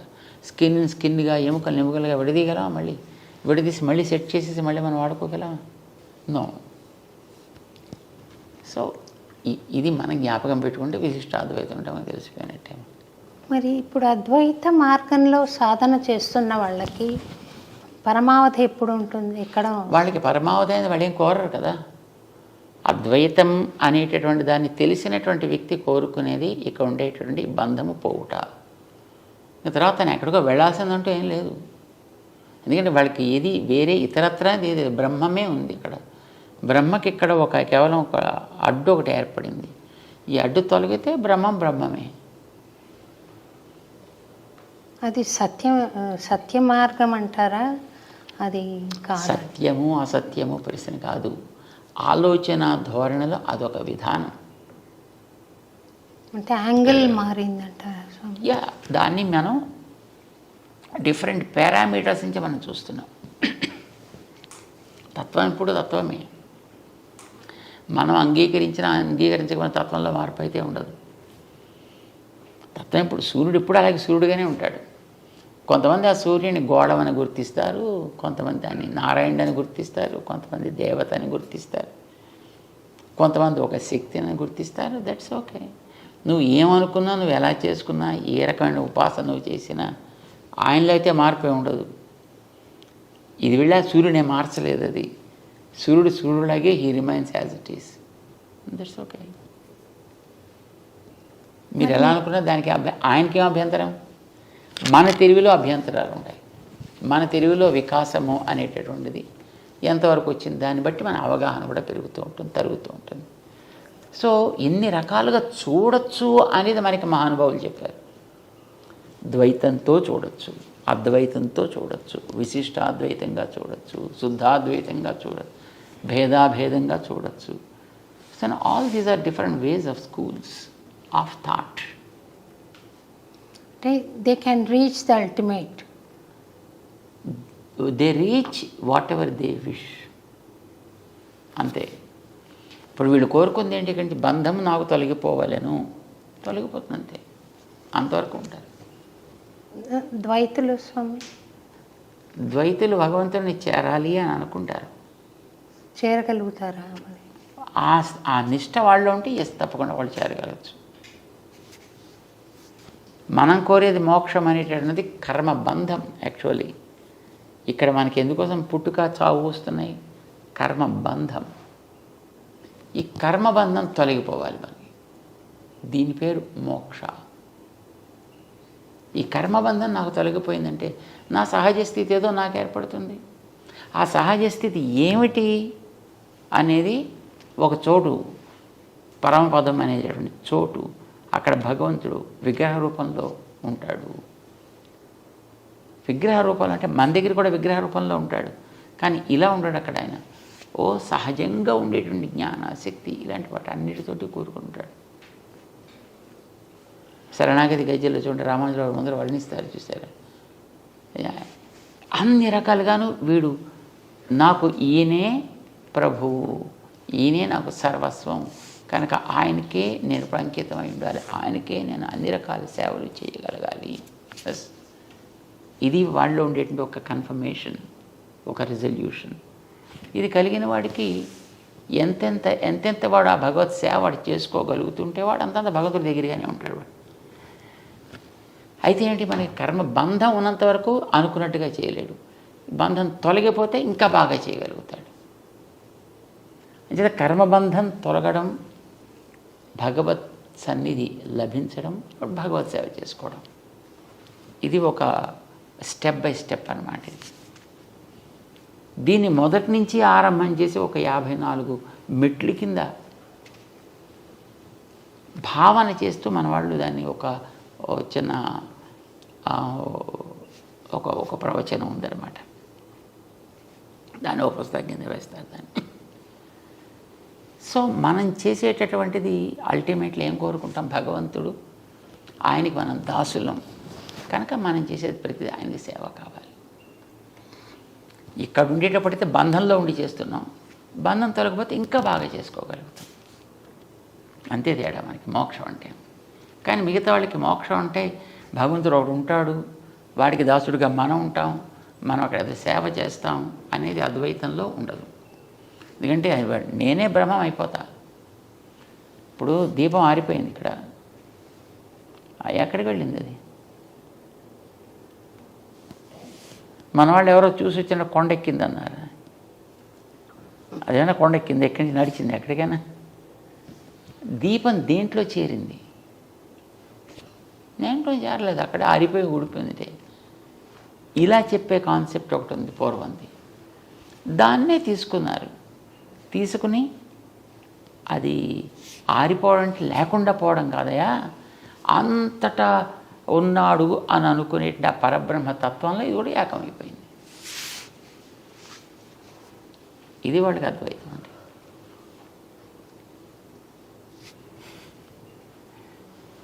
మళ్ళీ కమింగ్ బ్యాక్ టు సాధన స్వామి, ఆచార్య అనుగ్రహం పనిచేస్తుందా, విశ్వాసం ఎక్కువ పనిచేస్తుందా స్వామి? ఆచార్య అనుగ్రహం ఉంటే విశ్వాసాన్ని కూడా బలాన్ని ఇవ్వగలుగుతారు ఆయన. విశ్వాసం లేకున్నా ఆచార్య అనుగ్రహం పనిచేస్తుంది. కానీ ఇప్పుడు ఒక ఇనప మొక్కను తీసుకుని దాన్ని మనం కార్వ్ చేసి అందులోంచి ఒక అద్భుతమైనటువంటి ఒక శిలని, ఒక మూర్తిని తయారు చేస్తున్నాం. దానికి ఏముంటుంది? విశ్వాసం. నీలో తయారు కావాలి అని ఉంది. చెక్కేవాడిలో నేర్పడతాను ఉంది, వాడు చెక్కాడు. అట్లనే ఆచార్యులు అనేటటువంటి ఒక తత్వం తన అనుగ్రహంతో మనలో యోగ్యత లేకపోయినా మనకి కావలసినటువంటి స్థితిని లభింపచేయగలగచ్చు. ఇప్పుడు ట్విన్ టవర్స్ని వాళ్ళు పడగొట్టారు కదా స్వామి, టెర్రరిస్టులు. వాళ్ళు జిహాద్ అని నమ్ముతున్నారు. ఇది చేయడం ద్వారా అల్లాకి మేము దగ్గర వాళ్ళం అవుతాము, మేము అల్లా దగ్గరికి వెళ్తాము అని నమ్మి చేశారు ఆ పని. ఆ నమ్మకం వాళ్లకు పనికి వస్తుందంటారా? అది పనికిరాందే. అంటే నిష్కారణంగా ఒకడికి హింస అనేటటువంటిది ఎప్పుడు కూడా మన వైదిక సంప్రదాయంలో లేనే లేదు. నిష్కారణంగా ఎవడికి హింస కలిగించినా అది నేరమే అవుతుంది. అది నిష్కారణంగా. ఇప్పుడు ఒక పరిపాలకుడు ఒకడికి దండన విధిస్తాడు, తప్పు చేస్తే మరణదండను విధిస్తాడు. అది వాడి నియమం. వాడు దాన్ని చేసి తీరాలి, వాడికి అవతల వాడి యొక్క దోషాన్ని బట్టి. కానీ నిష్కారణంగా ఎవరిని హింసించడం అనేటువంటిది మన వాళ్ళు ఎప్పుడు ఒక గడ్డి పరచని కోసినా, మన రామానుజులో ఒక శిష్యులు ఒక ఆయన ఉండేవారు, కూరేసులు అంటారు వారిని, కూరతాళ్వాన్ అని అంటారు. ఆకు కోసాడు ఆయన ఒకనాడు తెలియక. దాంట్లోంచి ఆ నీటి బిందువులు జారడం ప్రారంభం చేశాయి. శాప్ అంటాం కదా మనం, ఆ అరిటాకులు కొయ్యగానే దాంట్లోంచి నీళ్ళు వస్తాయి. సో అలాగ రావడం గమనించి, అయ్యో నేను ఏడిపించానే, నేను ఎంత కష్టం వచ్చిందో నీకు. ఇది వారి భావన. అంటే నిష్కారణంగా ఎప్పుడైనా వీళ్ళకి తెలియకపోయిందా ఏదైనా ఒక హింస ఎవరికైనా జరిగినా దానికి హృదయం నొచ్చుకుని దానికి ఎన్నో రకాల ప్రాయశ్చిత్తాలు చేసుకునేటటువంటి వ్యక్తిత్వం మనకి మన గ్రంథాల్లో కనిపిస్తోంది. మరి ఎదటి వాడిని ఎంతమంది చంపగలిగితే అంతమందిని చంపి అది భగవంతుడికి ఆనందం కలిగిస్తుంది అనుకోమంటే మరి అది ఎట్లా కుదురుతుంది? గ్రంథాల్లో అలాగా ఉండదన్నమాట. భగవంతుడి విషయంలో అలాంటిది ఉండదంతా. పిపి నాంచారి అని ఒక పాత్రను మనం చూస్తాం కదా స్వామి, అది సత్యమైన పాత్రేనా? మేల్కోటలో ఉన్న ఉత్సవ విగ్రహంతో ఆమె చాలా ఇష్టపడి తీసుకుని వెళ్ళిందని. అంటే అప్పట్లో వాళ్ళు విగ్రహాలని తీసుకుని వెళ్ళిపోయేటప్పుడు మేలుకోట్ల విగ్రహం కూడా తీసుకెళ్ళిపోయారు. తర్వాత వాటిని ఎక్కడో తీసుకెళ్ళి లోపల బారేసుకుంటారు. అలా ఉండిపోయారు. రామానుజుల వారు ఆ మేలుకోటకి 20 సంవత్సరాల కాలం వెళ్ళారని అన్నాం కదా. ఆ సమయంలో ఒకచోట వారికి ఆ క్షేత్రంలో ఈవేళ పూజలు అందుకుంటుండేటువంటి స్వామి విగ్రహం కనిపించింది. చాలా అందమైనటువంటి విగ్రహం. అది ఎక్కడో గుడి కట్టాలి, ఎక్కడైనా దాన్ని లోపల పెట్టాలి. మూర్తిలో ఏ అవయవ వైకల్యం లేదు అనంటే అలా ఆరాధన ఆగిపోవడానికి వీల్లేదు.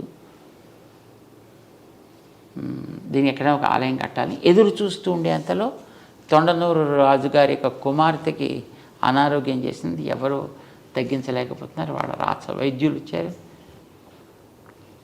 ఎవరు తగ్గించలేకపోతున్నారు. పాప ఆయన చాలా దిగులు పడిపోయి కూర్చున్నాడు. ఆయన రామానుజుల వారు వచ్చారని తెలిసి అక్కడ ఉండేటువంటి ఒక ఆయన ఇలా వచ్చారట మహానుభావులు.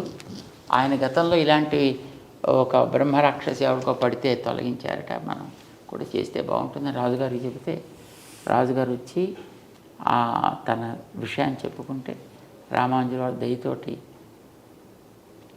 వారి దగ్గరికి వెళ్ళి ఆ పాపకి పాదంతో రాక్షస విమోచనాన్ని కలిగిస్తారు.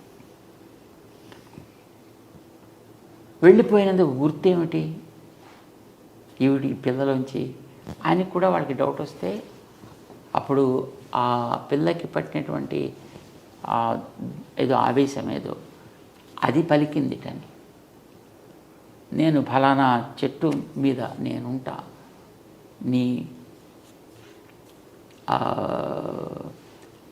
చెట్టు అక్కడ పక్కన ఒక చెట్టు ఉంది, అక్కడ ఇక్కడ రామానుజుల వారి దగ్గర నుంచి నీ పాదం తల మీద పెట్టి నాకు నీ పాద తీర్థాన్ని ప్రసాదిస్తే నేను ఇందులోంచి వెళుతూ ఆ చెట్టు కొమ్మని విరిచేసి నేను వెళతా, అది వెళ్ళినందుకు గుర్తు. అంటే రామానుజుల వారు వారికి పాదపూజ చేసుకోవడానికి అవకాశం ఇచ్చారు. పాదతీర్థం తీసుకున్నాక ఆ పిల్ల పడిపోయింది. అప్పుడు రాక్షస విమోచనం కలిగింది. ఇక్కడ కీటిలోంచి పక్కన చెట్టు కనిపిస్తుంది. అక్కడ ఒక కొద్దిసేపట్లో పెళ్ళమంటూ ఆ కొమ్మ కాస్త విరిగి నేల కూడింది అన్నమాట. సో నిజంగా అప్పుడు వెళ్ళింది. అప్పుడు ఈయన శిష్యులు అయ్యారు, ఆలయం కట్టించారు. ఇప్పుడు రాజుగారి శిష్యులు అయ్యారు కనుక ఇప్పుడు ఆయన కట్టమంటే కడతారు, కట్టించాడు. ఉత్సవ విగ్రహాలు పెట్టాలి, ఎక్కడున్నారంటే తెలియలేదు. కానీ ఉత్సవ విగ్రహాలు ఇదివరకు పెట్టుకునే కిరీటం అయితే మా ట్రెజరీలో ఉంది అని చూపించారు, వజ్ర కిరీటం. మరి కిరీటం కూడా ఆరాధన మూర్తులేరి అంటే తీసుకెళ్ళిపోయారు, మనం ఏం చేయలేం. అప్పుడు వాటిని తీసుకొద్దాం, మనం వెళ్ళి అడుగుదాం, మన దేవుడిని మనకేమని అడుగుదాం అని రామానుజుల వారు అక్కడికి వెళ్ళి వాటి దగ్గర తీసుకొస్తారు ఆ విగ్రహాలని. మేలుకోటలో జరిగింది ఇప్పుడు ఈ సన్నివేశం. ఆ రకంగా వాళ్ళ దగ్గర నుంచి వెళ్ళిపోయినటువంటి విగ్రహాలు మళ్ళీ తీసుకొని రావడం, తీసుకొచ్చి ఇక్కడ ప్రత్యక్ష చేసినప్పుడు ఆ వీడి దగ్గర ఉండే వజ్ర కిరీటం, ట్రెజరీలో ఉండే కిరీటం పట్టుకొచ్చి పెడితే కరెక్ట్గా మ్యాచ్ అయింది. సో అప్పటి నుంచి ఉత్సవమూర్తులు అక్కడ వేరే ఒక సన్నిధిలో ఉంటూ ఆరాధన అందుకుంటున్నారు. సో మేల్కోటలో ఉండేటప్పుడు వారు ఇట్లాంటి ఆ దోషాన్ని తొలగించి మళ్ళీ అక్కడ పునః ఆలయాన్ని పెట్టారనమాట. అక్కడ దానికి ఆ వజ్ర కిరీటాన్ని అక్కడ సమర్పణ చేశారు. అక్కడ ఈ బీబీ నాంచారి ఆ పిల్ల ఇది ఆ సుల్తాను దగ్గర ఎవడైతే తీసుకెళ్ళిపోయాడో వాడు అక్కడక్కడ వారేశాడు. వాడు అందులోంచి ఏరు తెచ్చుకొని ఆ పిల్ల తన రూమ్లో పెట్టుకుంది. ఆ పిల్లకి ఆ మూర్తి చాలా అందంగా నచ్చింది, ఇంట్లో పెట్టుకుంది. రామానుజుల వారు వెళ్ళినప్పుడు సుల్తాన్ దగ్గరికి వెళ్ళారు. అప్పుడు ఢిల్లీ సుల్తాన్ దగ్గరికి కొంతమందిని తీసుకొని వెళితే వాళ్ళంతా శుభ్రంగా ద్వాసవర్ధ పుండాలు పెట్టుకుని కోటకు చుట్టూ తిరుగుతుంటే యుద్ధం కోసం వచ్చిన వాళ్ళు లేరు, కానీ పెద్ద సైన్యం గిన్యంతో వచ్చారు. అంటే దాని మీద ఎంక్వైరీ చేస్తే మేము వచ్చింది రాజుగారి దర్శనం కోసం. వెంటనే సరే లోపలికి రమ్మన్నారు. సో లోపలికి వచ్చిన తర్వాత వాళ్ళు ఈ సన్నివేశం చెప్పారు. మా దేవుడు మీ దగ్గర ఉన్నాడు, మాకు ఇప్పిస్తే తీసుకుని వెళతామండి. ఆ పిల్ల తన రూమ్లో పెట్టుకుందా.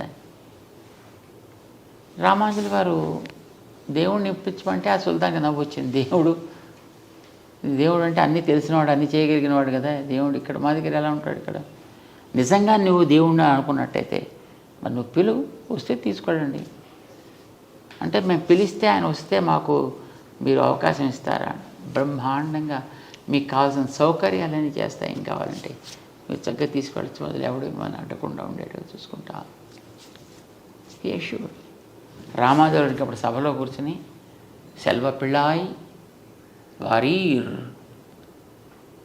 ఓ సంపత్పుత్రుడా రా అని 3 సార్లు పిలిచేటప్పటికి ఆవిడ రూములో ఆవిడ లంచ్కి వెళ్ళింది. అప్పటికి అక్కడ ఉండేటువంటి ఆ విగ్రహం నేరుగా ఇలా అలా అలా అలా అలా వచ్చి రామాయణంలో కూర్చున్నారు. సుల్తాన్కి ఆశ్చర్యం. వెంటనే ఆయన తన యొక్క పరివారాన్ని అంతటిని కూడా ఇచ్చి వీరికి పంపించారు. ఆ రకంగా పట్టుకొచ్చేసి వీరు గుర్రాల మీద తీసుకొచ్చి మొత్తం ఒక 2 డేస్లో అక్కడ మొత్తం ఆలయంలో ప్రతిష్ఠ అయిపోయింది. యాజ్గా పెట్టేసుకున్నారు. ఆ తర్వాత ఈ పిల్ల వచ్చింది. ఎందుకంటే నాన్నగారి దగ్గర మొట్టమొదటి చెప్పింది, నాన్నగారు ఏం చేయలేదు. సరే అన్నారు, మేము మధ్యాహ్నం ఎవరో వచ్చారే తీసుకెళ్ళిపోయారు, అది నో ఐ వాంట్ ఇట్. సరే మరేం చేస్తారు? ఆవిడ అడిగినప్పుడు రథం గట్రా ఇచ్చి ఆవిడని పంపించారు. రామానుజుల వారు వెళ్ళిన దారిలో. కానీ ఆవిడ చూడు 10 రోజులు అయింది. కానీ రాసపుత్రికి కదా ఆగుతూ రావాలి. సరే వచ్చింది, గుళ్ళో దేవుడు తాను ఆరాధన చేసుకునేటువంటి, తను ప్రేమించినటువంటి, ఆరాధన కాదు, వాడికి ఆరాధన ఏం తెలుస్తుంది, తను ప్రేమించిన వ్యక్తి ఎదురుకుండా ఉన్నాడు అక్కడ, వెళ్ళి ఒకసారి నేను తెచ్చేసుకుంటా అన్నట్టుగా అటుపక్కకి వెళ్తే ఆపేశారు. దీన్ని దాటి వెళ్ళడానికి వీల్లేదు. ఏం చేయాలి అప్పుడు? ఆ పిల్ల ఆ మాట తట్టుకోలేక, నేను ఇన్ని రోజులు నా రూమ్లో పెట్టి హాయిగా ఆడుకుంటూ ఉండేటటువంటి, ఆవిడ దృష్టి అది బొమ్మే కావచ్చు, కానీ she was so attached to that. దాని దగ్గరికి వెళ్ళకపోయేటప్పటికి అక్కడే దుఃఖంతో కూలిపోయింది, చనిపోయింది. అప్పుడు రామానుజుల తర్వాత తెలిసిన సమాచారం, ఈ పిల్ల ఇంత భక్తి, ఇంత శ్రద్ధ, ఈ విగ్రహం ఆవిడకి సంప్రదాయం తెలుసునా తెలియదా అది వేరే విషయం, ఇవన్నీ వచ్చునా రాదా అనేది వేరే విషయం, కానీ దట్ వే ఇన్వాల్వ్డ్. ఇది చూసి రామానుజాచార్యుల వారు ఆమెకు కూడా సాక్షాత్తు లక్ష్మీ అంశ లేకపోతే ఇంత ప్రేమ ఉండదు కనుక ఆవిడ కూడా లక్ష్మీలాగా ఆరాధనలు జరగాలి అని అక్కడ ఏర్పాటు చేసి పెట్టారు. అక్కడ మేల్కోటలో ఉందా? మేల్కోటలో ఇప్పుడు బీబీ నాంచియార్ అంట. ఎందుకు స్వామి అది హైలైట్ అవ్వలేదు? ఇప్పుడు ఉన్న ఈ మత విద్వేషాలు తగ్గుతాయి కదా. వాస్తవాలు చెప్పడానికి కూడా కొంతమందికి ఇష్టం ఉండదు, జనాలంతా కలిసిపోతే కూడా ఇష్టం ఉండదు, కలిసిమెలిసి తిరుగుతుంటే చూడబుద్ధి అవ్వదు. వాళ్ళ రొట్టి బాగా వేగాలి అని అంటే వీళ్ళు కొట్టుకుంటూ ఉంటే వాళ్ళకి they have their own activities continue.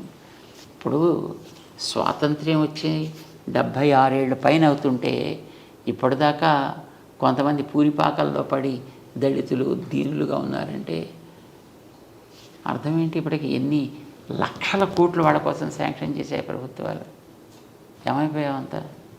అవన్నీ ఇచ్చుంటే వాళ్ళకి అసలు ఇప్పటి బ్రహ్మాండ భవనాల్లో వాడుతూ ఉండాల్సిందే, అలాంటి పూరిపాకలే ఉండకుండా ఉండాల్సింది అంటే ideologically that's good, that's utopian ideology, right. కానీ అది కనుక లేకపోతే వీళ్ళకి రాజకీయంగా నిలకడ ఉండదు, అంచేత వాళ్ళని మెయింటైన్ చేస్తూ ఉండాలి ఎప్పుడు. ఒక చిన్న భక్తురాలిగా నేను ప్రచారం చేయొచ్చా స్వామి ఆ కథ? చక్కగా చేయాలి. మన ప్రైమ్ మినిస్టర్ గారే చెప్పారు రామానుజుల వారి విగ్రహాన్ని ఆవిష్కరించడానికి వచ్చినప్పుడు.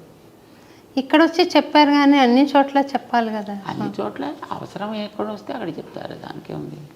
ఇప్పుడు రామానుజుల వారి స్టాంప్ రిలీజ్ చేశారు ఢిల్లీలోనే, వారి భవనంలోనే చేశారు, బ్రహ్మాండంగా చెప్పారు అప్పుడు దాని గురించి. ఆ రోజుల్లో 1000 ఏళ్ల క్రితం రామానుజుల వారు చేసినటువంటి సామాజికమైనటువంటి విప్లవాలే కాదు, ఆధ్యాత్మిక రంగంలో వారు చేసినటువంటి రెవల్యూషనరీ చేంజెస్, రిఫార్మ్స్, ఇంత పదవి పవరు ఉండి కూడా మా చేతుల్లో మేము వాటిని టచ్ చేయడానికి కూడా సాహసించలేము. అలాంటి గొప్ప గొప్ప అచీవ్మెంట్స్ వారు ఆ రోజుల్లో చేశారంటే చాలా ఆశ్చర్యం అని ఆనందంతో పొంగిపోయాడని చెప్పుకున్నాయి.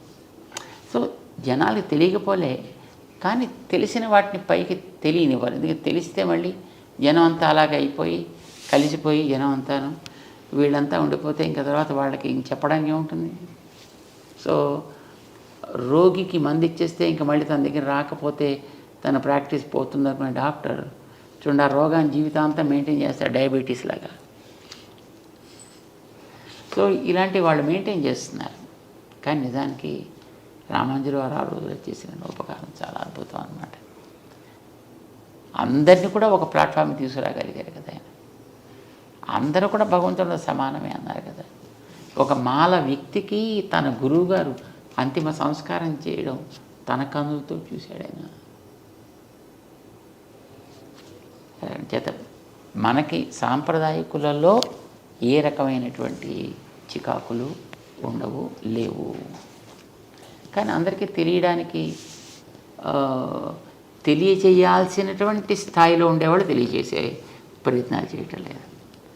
మిగతా వాళ్ళు చెప్పేది కొంతవరకు పెడతాయి. మాస్లోంచి వెళ్ళడానికి కావాల్సినట్టుగా ఉంటే అది ఎక్కువ మందికి రీచ్ అవుతుంది. ఈ ఆధునిక యుగంలో కులం యొక్క ప్రాముఖ్యత ఏమైనా ఉందా స్వామి? వేస్టా?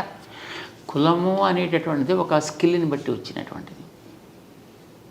ఇప్పుడు వ్యవసాయం చేసేటువంటి ఒక రైతు ఉన్నాడు అనుకోండి, ఆ రైతు యొక్క పిల్లాడికి 6 ఏళ్ళు 7 ఏళ్ళు వయసు ఉండే పిల్లాడికి కూడా తండ్రి వెంట వెడుతూ ఉంటాడు కనుక అతనికి తెలుస్తుంది ఏ సీజన్లో ఈ గింజలు నాటాలి, ఏ సీజన్లో నీళ్ళు కట్టాలి, ఏ సీజన్లో అక్కడ దానికి తూములు అవన్నీ తెరవాలి, ఏ సమయంలో దానికి కోతలు కొయ్యాలి, ఎప్పుడు ఎట్లాంటి సమస్యలు రావచ్చు, ఎలా కోసి ఇంటికి ఇవన్నీ వాడికి కరతలామలకంగా ఉంటాయి.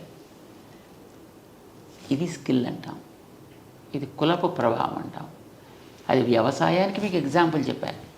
మీకు ఎంఎస్సీఓ లేకపోతే ఇంకోటి ఏదో అగ్రికల్చర్ ఎంఎస్సీ చేసిన వాడిని వెళ్ళి గింజలు నాటరా అంటే వాడికి నాటుడు రాదు, కోత రాదు, వాడికి ఇంకోటి రాదు, వాడు ఏం చేయలేడు. వాడికి చదువు ఉంది, వీడికి పొట్టనిండా అక్షరాలు ఉన్నాయి, కానీ చేతులకి మూమెంట్ లేదు వాడికి. కానీ ఆ కుటుంబంలో ఉండేటువంటి పిల్లలకి లేకపోతే వాళ్ళ బంధువులకో వాళ్ళకి అన్ని స్కిల్స్ వాళ్ళకి వచ్చి ఉంటాయి. దాంట్లో వాళ్ళు ఎక్స్పర్ట్స్గా ఉంటారు. వీడికి బయట చదువు కూడా తోడైతే తాను చేసే పనిని మరింత వేగవంతంగా మరింత ప్రొడక్టివ్గా చేయగలుగుతాడు. కులాలన్నీ అలా వచ్చినవే, ఒక్కొక్కటి ఒక్కొక్క స్కిల్ని బేస్ చేసుకుని అవన్నీ కూడా వచ్చాయి. కానీ ఈ రోజుల్లో ఆ స్కిల్స్ అన్నిటిని కూడా మొత్తం పూర్తిగా దే పుల్ డౌన్. నాకు చాలా సంతోషం కలిగించిన విషయం స్వామి, మీరు ఇళయరాజా గారి కార్యక్రమం ఏర్పాటు చేస్తున్నారని. ఆయనకు అంత సంగీతం అబ్బింది, మనం అనుకుంటున్న అగ్రవర్ణాలకు చెందిన మనిషి కాదు. మీరు పిలిచారు, నాకు చాలా సంతోషం అనిపించింది.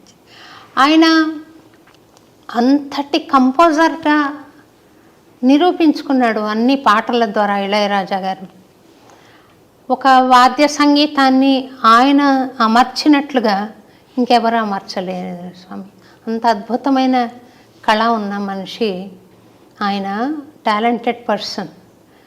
మరి ఆయనకి పూర్వులు ఎవరున్నారనేది నాకు తెలియదు. అది భగవద్ అనుగ్రహమా లేకుంటే స్వయం కృషి అంటారా స్వామి? స్వయం కృషి కూడా భగవద్ అనుగ్రహమే స్వామి. మామూలుగా అయితే ఎవరికి ఏది రావాలన్నా భగవద్ అనుగ్రహమే ఉండాలి. లేదండి నేనే కష్టపడి సంపాదించుకున్నాను అంటే, కష్టపడి నువ్వు సంపాదించుకున్నాను అనుకునే నీలో కూడా వాడే కదా ఉన్నది. వాడు ఉన్నప్పుడే నువ్వు పని చేస్తావు, వాడు లేకపోతే ఇది సేవమే కదా.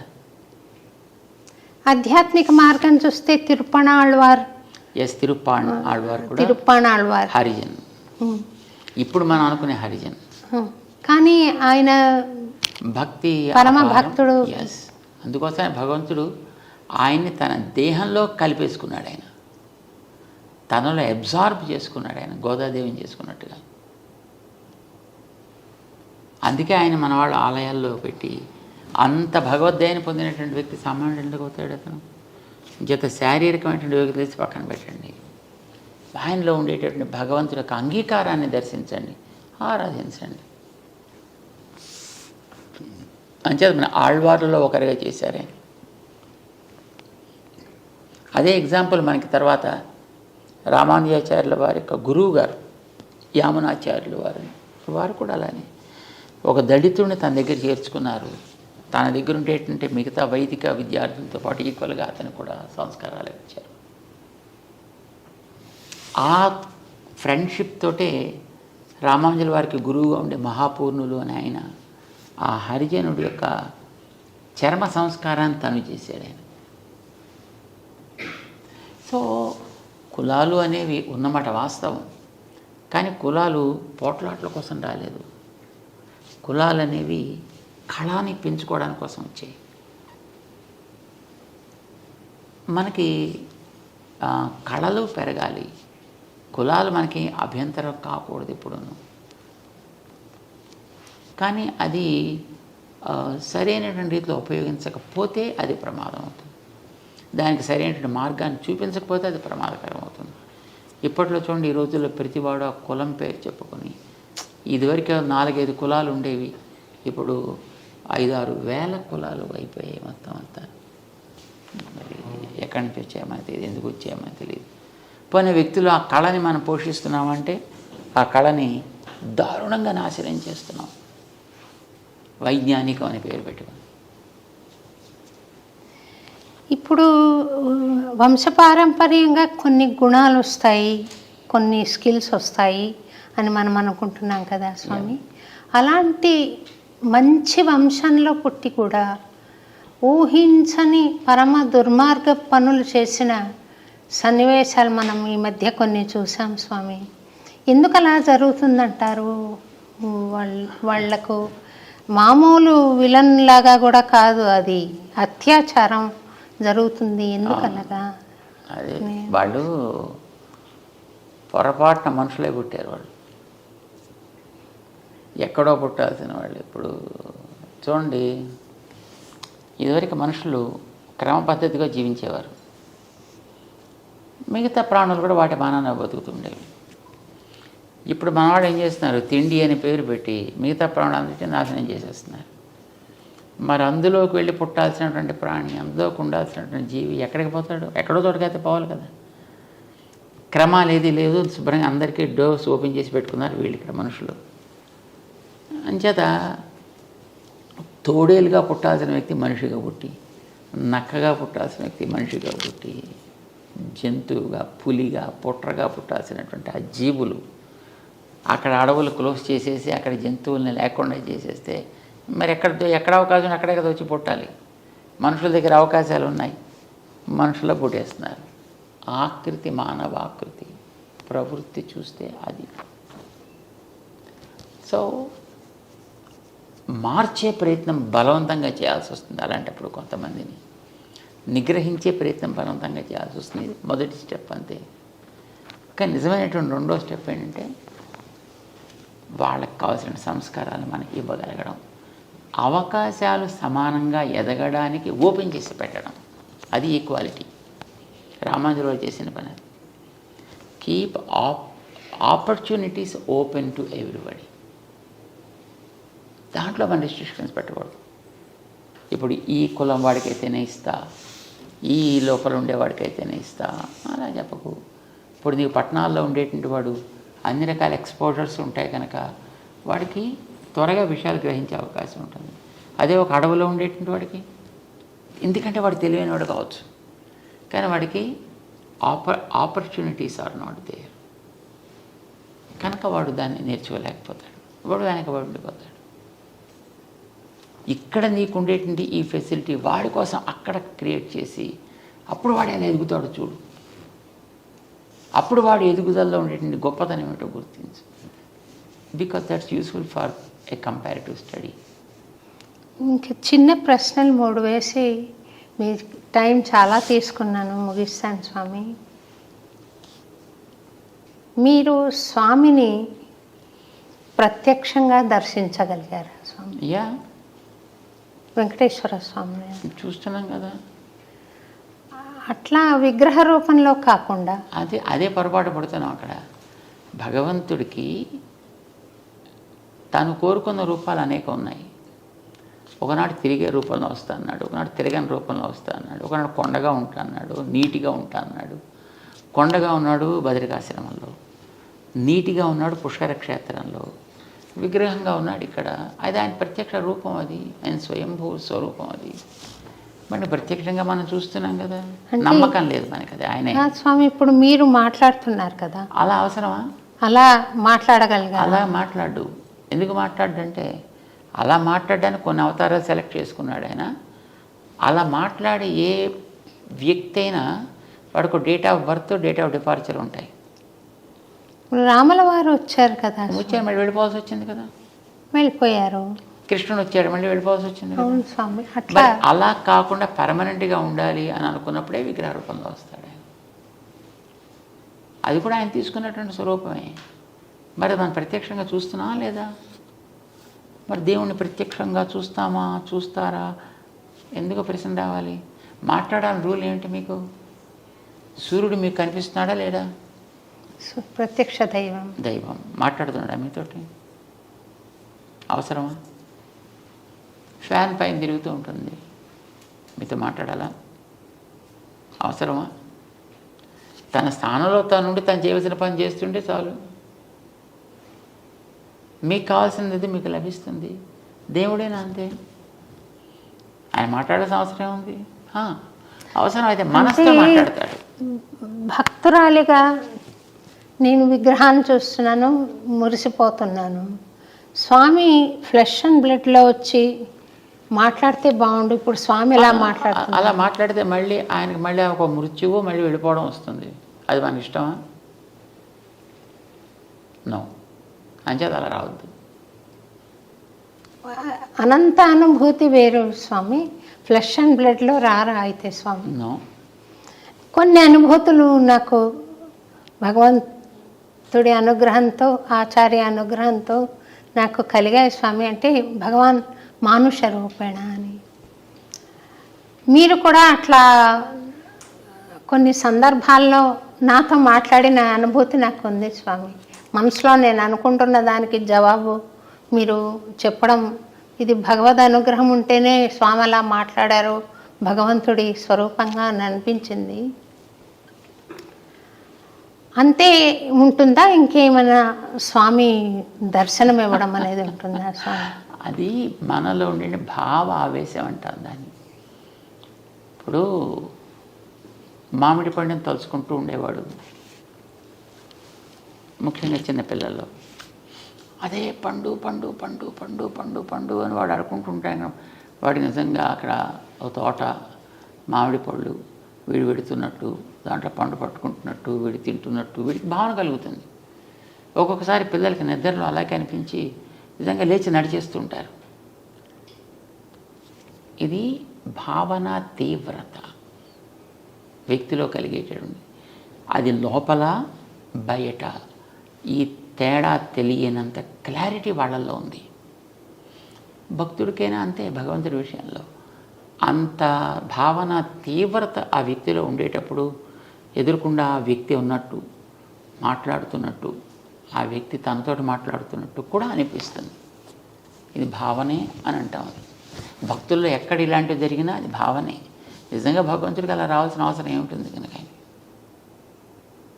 రాటలాగా అలా అనుకుంటే మనకి భగవంతుడు లేని చోట ఎక్కడ కనుక.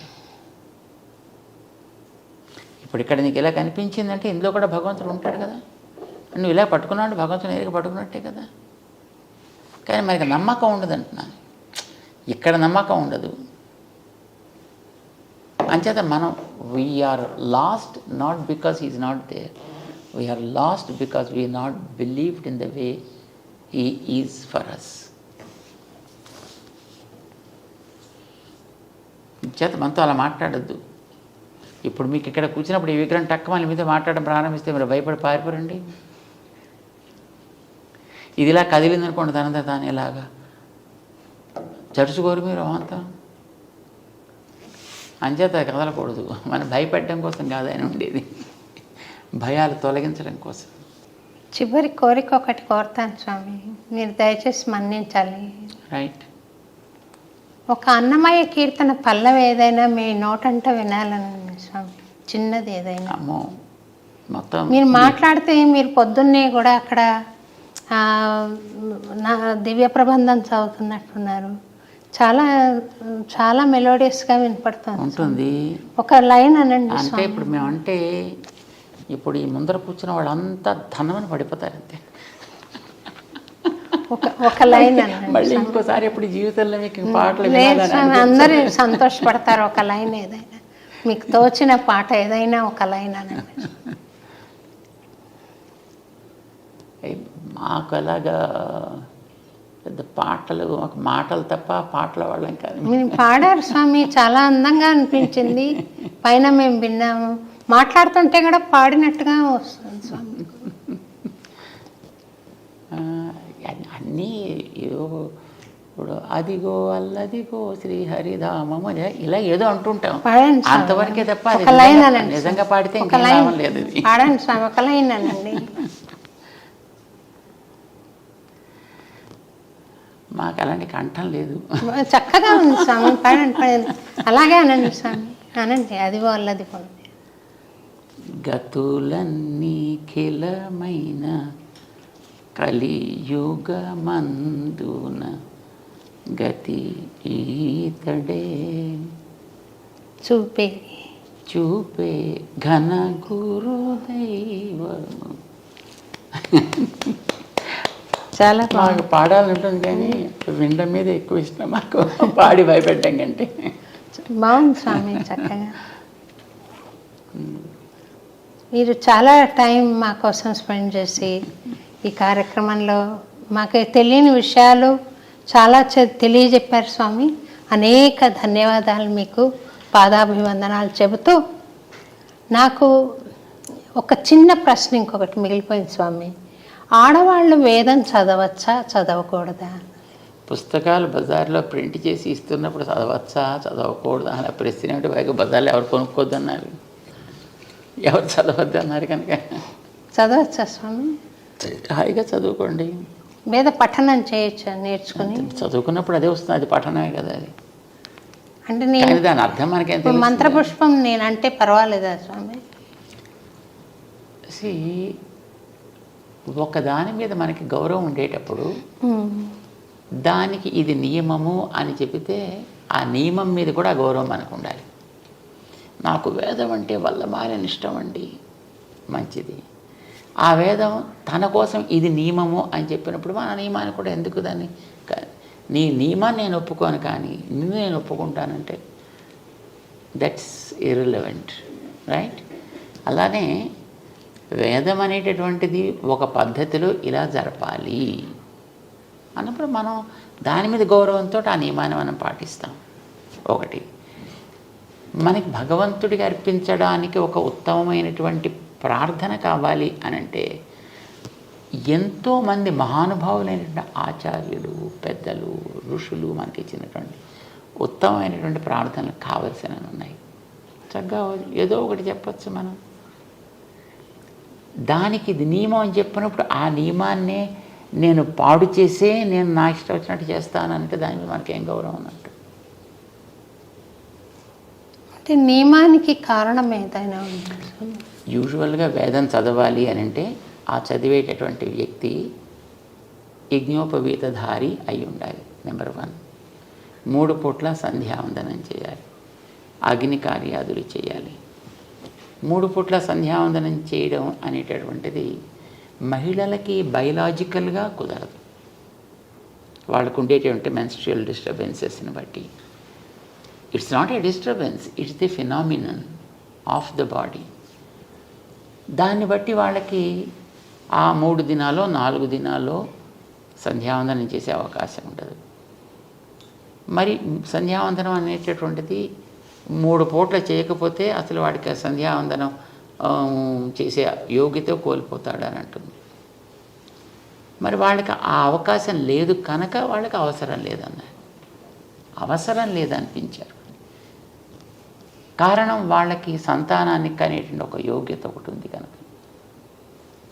వాళ్ళకి అది గొప్ప ప్రివిలేజ్ కదా, అది మగవాడికి ఉందా? వీడు ఎంత ఏడ్చినా ఎంత కొట్టుకున్నా వీడికి అలా సంతానానికి అనేటువంటి యోగ్యత ఎవడిస్తాడు వీడికి? సో ఎవరి ప్రివిలేజెస్ వాళ్ళకు ఉన్నాయి.